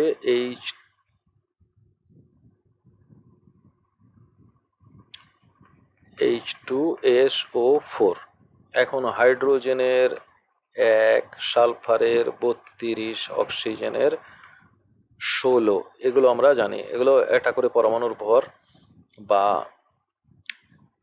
এবারে H2SO4 কে যখন বের করতে যাব, তখন হাইড্রোজেন আছে 2টো, প্লাস সালফার আছে 1টা, প্লাস অক্সিজেন আছে 4টা। তাহলে 2 into 1, 1 into 32 plus 4 into 16, 2 plus 32 plus 64 আর 98। এইভাবে কিন্তু আণবিক ভরের গণনা করা হয়, যে তার অণুর সংখ্যাটাকে আমাদেরকে ডিফাইন করতে হবে। এবার যদি আমরা বলি যে গ্রাম আণবিক ভর, গ্রাম আণবিক ভর, গ্রাম আণবিক ভর আর কিছুই নয়, গ্রাম আণবিক ভর হচ্ছে H2SO4 এর গ্রাম আণবিক ভর কত। H2SO4 এর গ্রাম আণবিক ভর হলো 98 গ্রাম। এটা হলো গ্রাম আণবিক ভর। এইভাবেই কিন্তু অঙ্কগুলো দেওয়া আছে। তার মানে কি, একটি অণুর ভর, গ্রাম আণবিক ভর মানে H2SO4 এর একটি অণুর গ্রামে প্রকাশিত ভর, গ্রামে প্রকাশিত ভর। তাহলে একটা অণুর ভর 98 গ্রাম নয়, এটাকে গ্রামে জাস্ট প্রকাশ করা হচ্ছে। না হলে যদি 98 গ্রাম H2SO4 এর দানা বাতাসে উড়তে থাকে, তাহলে 98 গ্রাম এরকম গোটা দশেক কণা চোখে এসে লাগার পর চোখ অন্ধ হয়ে যাবে। কাজে এটা মাথায় রেখে যে 98 গ্রাম বা 44 গ্রাম কার্বন ডাইঅক্সাইড বাতাসে ছোটাছুটি করছে আর চোখের ভেতরে এসে ঢুকছে, এইগুলো হয় না আর কি। মানে গ্রামে প্রকাশিত ভর জাস্ট গ্রাম দিয়ে প্রকাশ করা হচ্ছে, কিন্তু আসলে একটি অণুর ভর। তাহলে এই একটি অণুর ভরকে কি বলা যেতে পারে? এটাকে বলা যেতে পারে 1 গ্রাম মোল। এর আগে ছিল অ্যাটম। 1 গ্রাম মোল H2SO4 মানে 98 গ্রাম। 1 গ্রাম মোল H2SO4 মানে হলো 98 গ্রাম। তার মানে মৌল বা যৌগের গ্রামে প্রকাশিত ভর আর যৌগটির গ্রামাণবিক ভর। তো যৌগটির গ্রামাণবিক ভর কত? H2SO4 এর গ্রামাণবিক ভর কত? 98 গ্রাম। আর এর গ্রামে প্রকাশিত ভর কত? 98 গ্রাম। তাহলে H2SO4 এর গ্রাম অণু সংখ্যা 1 গ্রাম মোল কত? এ তো একই আছে, 98/98, মানে সেই একই বেরোচ্ছে। এবার তাহলে যদি 98 গ্রাম না থাকে, যদি 48 গ্রাম থাকে, হ্যাঁ 44 গ্রাম, সরি 49 গ্রাম যদি থাকে, তাহলে 0.5 গ্রাম মোল হয়ে যাবে। 49 গ্রাম থাকলে এটা 0.5 গ্রাম মোল হয়ে যাবে, এইরকম। এবার এর সঙ্গে তাহলে সংকেত ভর বলে একটা ভর রয়েছে। সেই সংকেত ভর, আসলে সংকেত ভর আর আণবিক ভরের মধ্যে সেরকম ধরনের কোনো প্রকাশ নেই, কিন্তু কিছু কিছু জায়গায় পার্থক্য দেখতে পাওয়া যায়। এই সংকেত ভরগুলো বেসিক্যালি যেগুলো ক্রিস্টালাইন সাবস্টেন্স থাকে সেইগুলোর ক্ষেত্রেই খুব একটা ঝামেলা। মানে যে সমস্ত পদার্থগুলোর ভেতরে কিছু জল অণু ধরো ঢুকে আছে, তো সেই অণুগুলোকে যখন তার আণবিক ভর বের করতে যাব, তখন কিন্তু ঝঞ্ঝাটটা হয় বেশি। যেমন মনে করো Na2CO3, এর ক্ষেত্রে আণবিক ভর বা গ্রামাণবিক ভর বা সংকেত ভর একই। কিন্তু যদি আমরা বলি কাপড় কাচা সোডা, কাপড় কাচা সোডা, তখনই কিন্তু এটা কোথায় আসছে? কাপড় কাচা সোডা হলেও কাপড় কাচা সোডা মানে এর ভেতরে কিছুটা জল অণু জুড়ে যাচ্ছে, মানে 10 অণু H2O এসে ভিড় করছে।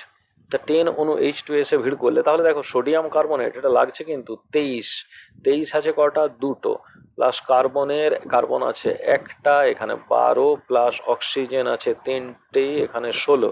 কিন্তু এর সঙ্গে যখন জল আসছে তখন কি হবে, জল যদি এসে থাকে তখন এখানে 10 অণু জল আসছে এবং 1 অণু জল মানে হচ্ছে 18। এটা ডাইরেক্ট এসে বসে যাচ্ছে এর সঙ্গে, তখন সংকেত ভর কিন্তু বেড়ে যাবে। এমনি নর্মাল কোর্সে এই সংকেত ভরের ভ্যালুটা কত হবে, 6, 12 প্লাস 48, এটা কত হচ্ছে 8, 2, 10, 6, 16, 4, 4, 8, 1, 9, 1, 10, 106 এবার এটা হচ্ছিল। কিন্তু এখানে এসে এর সঙ্গে 180 জুড়ে গেল, তাহলে 6, 8, 286। তখন এটা তাহলে কিসের সংকেত হলো, কাপড় কাচা সোডা, কাপড় কাচা সোডার এটা হচ্ছে ফর্মুলা মাস বা সংকেত ভর।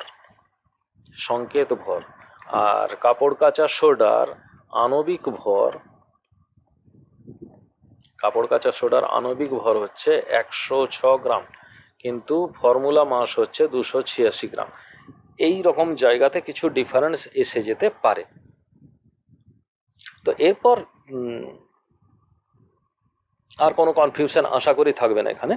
তো মোলার ভর, মোলার আয়তন, এগুলো নিয়েও মোটামুটি কথা হয়েছে। মোলার ভর, মোলার আয়তন মানে কোনো পদার্থের 1 মোল অণু মানে কত, 6.023 ইন্টু 1023 সংখ্যক অণুর ভর, তাকে বলা হচ্ছে মোলার ভর। মানে মোলার ভর বা মোলার আয়তন, এগুলোকে কিন্তু আমাদেরকে মাথায় রাখতে হবে যে 1 গ্রাম মোল মানে 6.023 ইন্টু 1023। 1 গ্রাম অ্যাটম মানে 6.023 ইন্টু 1023। তাহলে যদি অ্যাটমিক মাস বলা যায় তাহলেও কিন্তু এই 6.023 ইন্টু 1023 দিয়ে তখন ভাগ করতে হয়েছিল একটি পরমাণুর ভর বার করতে গিয়ে। তার মানে 6.023 ইন্টু 1023 সংখ্যক অণুর ভর। তার মানে যদি আমরা 1 গ্রাম মোল H2SO4 মানে 98 গ্রাম H2SO4, তার মানে হচ্ছে কি যে 6.023 সংখ্যক H2SO4 এর ভর হচ্ছে 98 গ্রাম। তা কিন্তু নয়, একটি অণুর ভর হচ্ছে 98 গ্রাম, মানে একটি অণুর ভর 98 গ্রাম। এখানে কিন্তু একটু কনফিউশন রয়েছে যে একটি অণুর ভর 98 গ্রাম, তাহলে 6.023 ইন্টু 1023 এইটি যে ভর সেটি হচ্ছে গ্রামাণবিক ভর। এবার মোলার ভর তাহলে কি বলা যেতে পারে, মানে 1 গ্রাম মোল বলতে আমরা কিন্তু 98 গ্রাম পার মোল, মানে এক মোলের ওজন হচ্ছে 98 গ্রাম, 1 মোলের ওজন 98 গ্রাম। আর 1 গ্রাম মোল মানে 98 ইন্টু 6.023 ইন্টু 1023। এটা কিন্তু মানে খেয়াল রাখতে হবে। তো এটাকে ক্লিয়ার করে বলে দেওয়াই যেতে পারে। তো একটু ক্লিয়ার করে বলে দিলে, একটু স্পেস পেয়ে গেলে আমি ক্লিয়ার করে বলে দিই। আর ঠিক আছে, চলো, মোটামুটি স্পেস পেয়ে যাওয়া গেছে, তাহলে এই স্পেসটাতে মোটামুটি একটু বুঝিয়ে দিই। সেটা হচ্ছে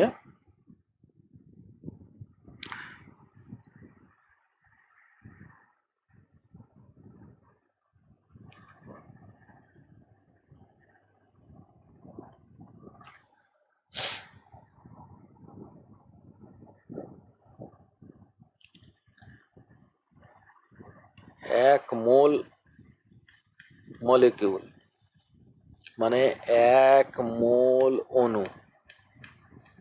1 মোল অণু মানে হচ্ছে 6.023 ইন্টু 1023টি অণু। মানে এদের ভরকে বলছি আমরা মোলার ভর। মানে 6.023 ইন্টু 10⁻23 অণুর ভরকে বলছি মোলার ভর।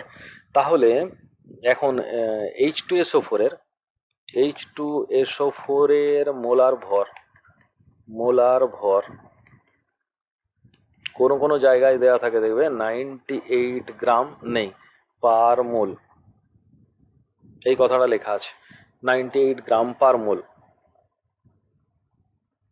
এই কথাটা লেখা আছে। এটা মোলার ভর 98 গ্রাম পার মোল, এটাকে অণুর মানে মোল সংখ্যা দিয়ে ভাগ করা হয়েছে। 98 গ্রাম পার মোল মানে 6.023 ইন্টু 10⁻23, এটা কিন্তু তখন ঝামেলার জায়গায় চলে যাবে।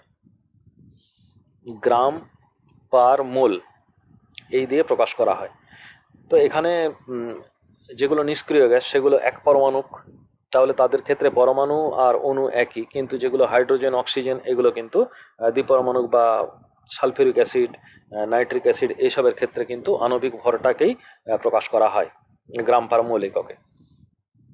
আর মোলার আয়তনের ক্ষেত্রেও সেই 22.4 লিটার আয়তনটা অত্যন্ত জরুরি।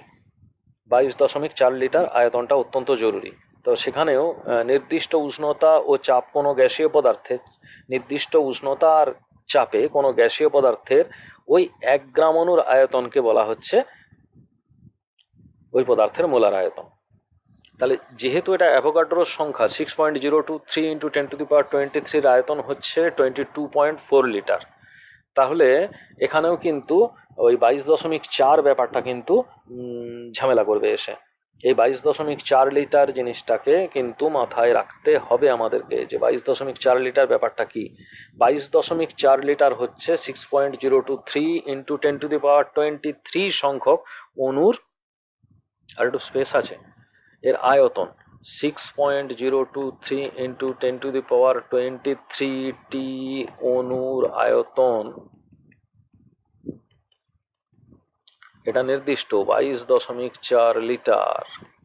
এটা কিন্তু চাপ আর তাপমাত্রার উপরে নির্ভর করে না, এটা এনটিপি বা এসটিপি যাই কিছুই বলা হোক না কেন, সব ক্ষেত্রে দুক্ষেত্রেই কিন্তু 6.023 ইন্টু 10⁻23 মানে হচ্ছে 22.4 লিটার, বা 22.4 লিটারকে আমরা বলতে পারি 22,400 সিসি বলা যেতে পারে, বা 22.4 ডেসিমিটার কিউব এরকম একটা বলা যেতে পারে, যা খুশি হয় লিটারে বা সিসিতে। 22,400 সিসি বা এমএল এটাও বলা যেতে পারে, মিলিলিটার এটাতেও বলা যেতে পারে, একই, মানে আমি কোরিলেশনগুলো এখানে বলে দিলাম। তাহলে এখানে আয়তনটা কি হবে, সেখানে যেমন সংখ্যার ক্ষেত্রে গুণ হয়েছিল 22.4 দিয়ে, এখানেও কিন্তু 22.4 দিয়ে কিন্তু গুণ হয়ে যাবে। কোনখানটা গুণ হয়ে যাবে সেটা একটু দেখে নাও। যে মনে করো নাইট্রোজেনের গ্রাম আণবিক ভর হলো 2 ইন্টু 14 মানে 28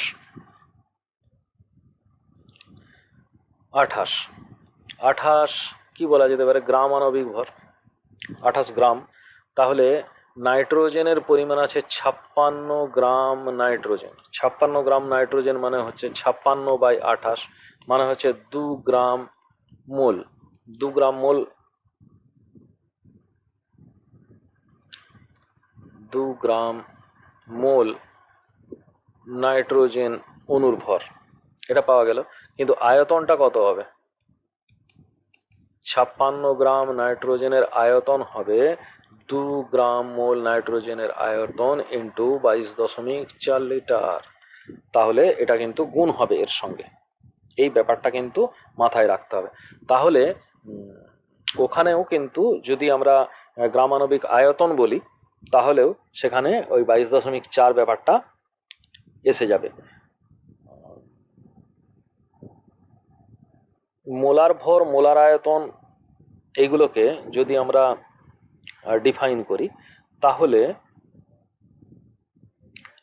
যেগুলো দেওয়া থাকবে, সেই ডিজিটগুলো যেগুলো দেওয়া থাকবে কোনো একটা ম্যাথামেটিক্যাল প্রবলেমে, সেটার ইউনিটটা কি দেওয়া আছে সেই ইউনিটগুলোকে নিয়ে কাজ করতে হবে আমাদেরকে। এই ইউনিটগুলোর ব্যাপারটাকে কিন্তু মাথায় রাখতে হবে এবং তার কোলের রিলেশনটাকে চেঞ্জ করতে হবে। মানে যে কোনো সময় যে কোনোভাবে গুলিয়ে দিতে পারে ব্যাপারটার মধ্যে জটিলতা কিচ্ছু নেই, কিন্তু তোমাকে ক্র্যাক করতে হবে এক্সাক্ট অ্যান্সার দেওয়ার জন্য। তো এটার ভেবেছিলাম যে একটা ভিডিওর মধ্যেই ফুল বিষয়টার কনসেপশন দিয়ে দিতে পারবো, কিন্তু মোটামুটি চ্যাপ্টারটা সম্পর্কে পুরোটাই আমি এখানে দিয়ে দিয়েছি, পুরো নলেজটাই মানে যতটা থাকা উচিত পুরোটাই আমি দিয়ে দিয়েছি। দেখো এর মাঝখানে আর নতুন করে দেওয়ার মতো কিছু নেই, এর মাঝখানে আর নতুন করে তো আর কিছু দেবার মতো নেই, পুরোটাই আমি এখানে দিয়ে দিয়েছি। এর মাঝখানে বোর্ডটা কতবার মুছতে হয়েছে, পুরো এরিয়াটাকে আমাকে ক্লিয়ার করতে হয়েছে। তো দেখতেই পাওয়া যাচ্ছে যে আরেকখানা ভিডিও আসবে পিওরলি ম্যাথামেটিক্যাল প্রবলেমসগুলোর জন্য, যেটা তোমাদের সমস্যার, এবং সেই প্রবলেমগুলোতে নানা রকম প্রবলেমগুলো রাখার চেষ্টা করব, নানা রকম ইউনিটগুলোকে রেখে। এবং সেই সময় পর্যন্ত তোমরা এই ভিডিওটাকে, নিজেদের যে টেক্সট বইটা রয়েছে সেটা পড়বে এবং এই ভিডিওটাকে ভালো করে দেখবে, পেন পেপার দিয়ে নোট করে নেবে। আর আশা করি ধৈর্য ধরে দেখবে, এবং যদি দেখো তাহলে অতি অবশ্যই ভিডিওটা কাজে লাগবে, কারণ এত ক্লিয়ার করে একটা ভিডিওর মধ্যে কোথাও পাবে না। কাজে ভিডিওটা দেখে নেবে, এবং দেখে নেবার পর যদি কোথাও কনফিউশন থেকে থাকে, হতে পারে আমি একটা না অনেকক্ষণ বলে গেলাম, স্ক্রিনের দিকে তাকিয়ে লিখতে হচ্ছে, তো সেই কারণের জন্য কোথাও কোনো প্রবলেম হতে পারে তোমাদের লেখার ক্ষেত্রে, আমার লেখার ক্ষেত্রে বা তোমাদের বোঝার ক্ষেত্রে। তো যদি হয়ে যায় আমাকে জানাবে কমেন্ট বক্সে।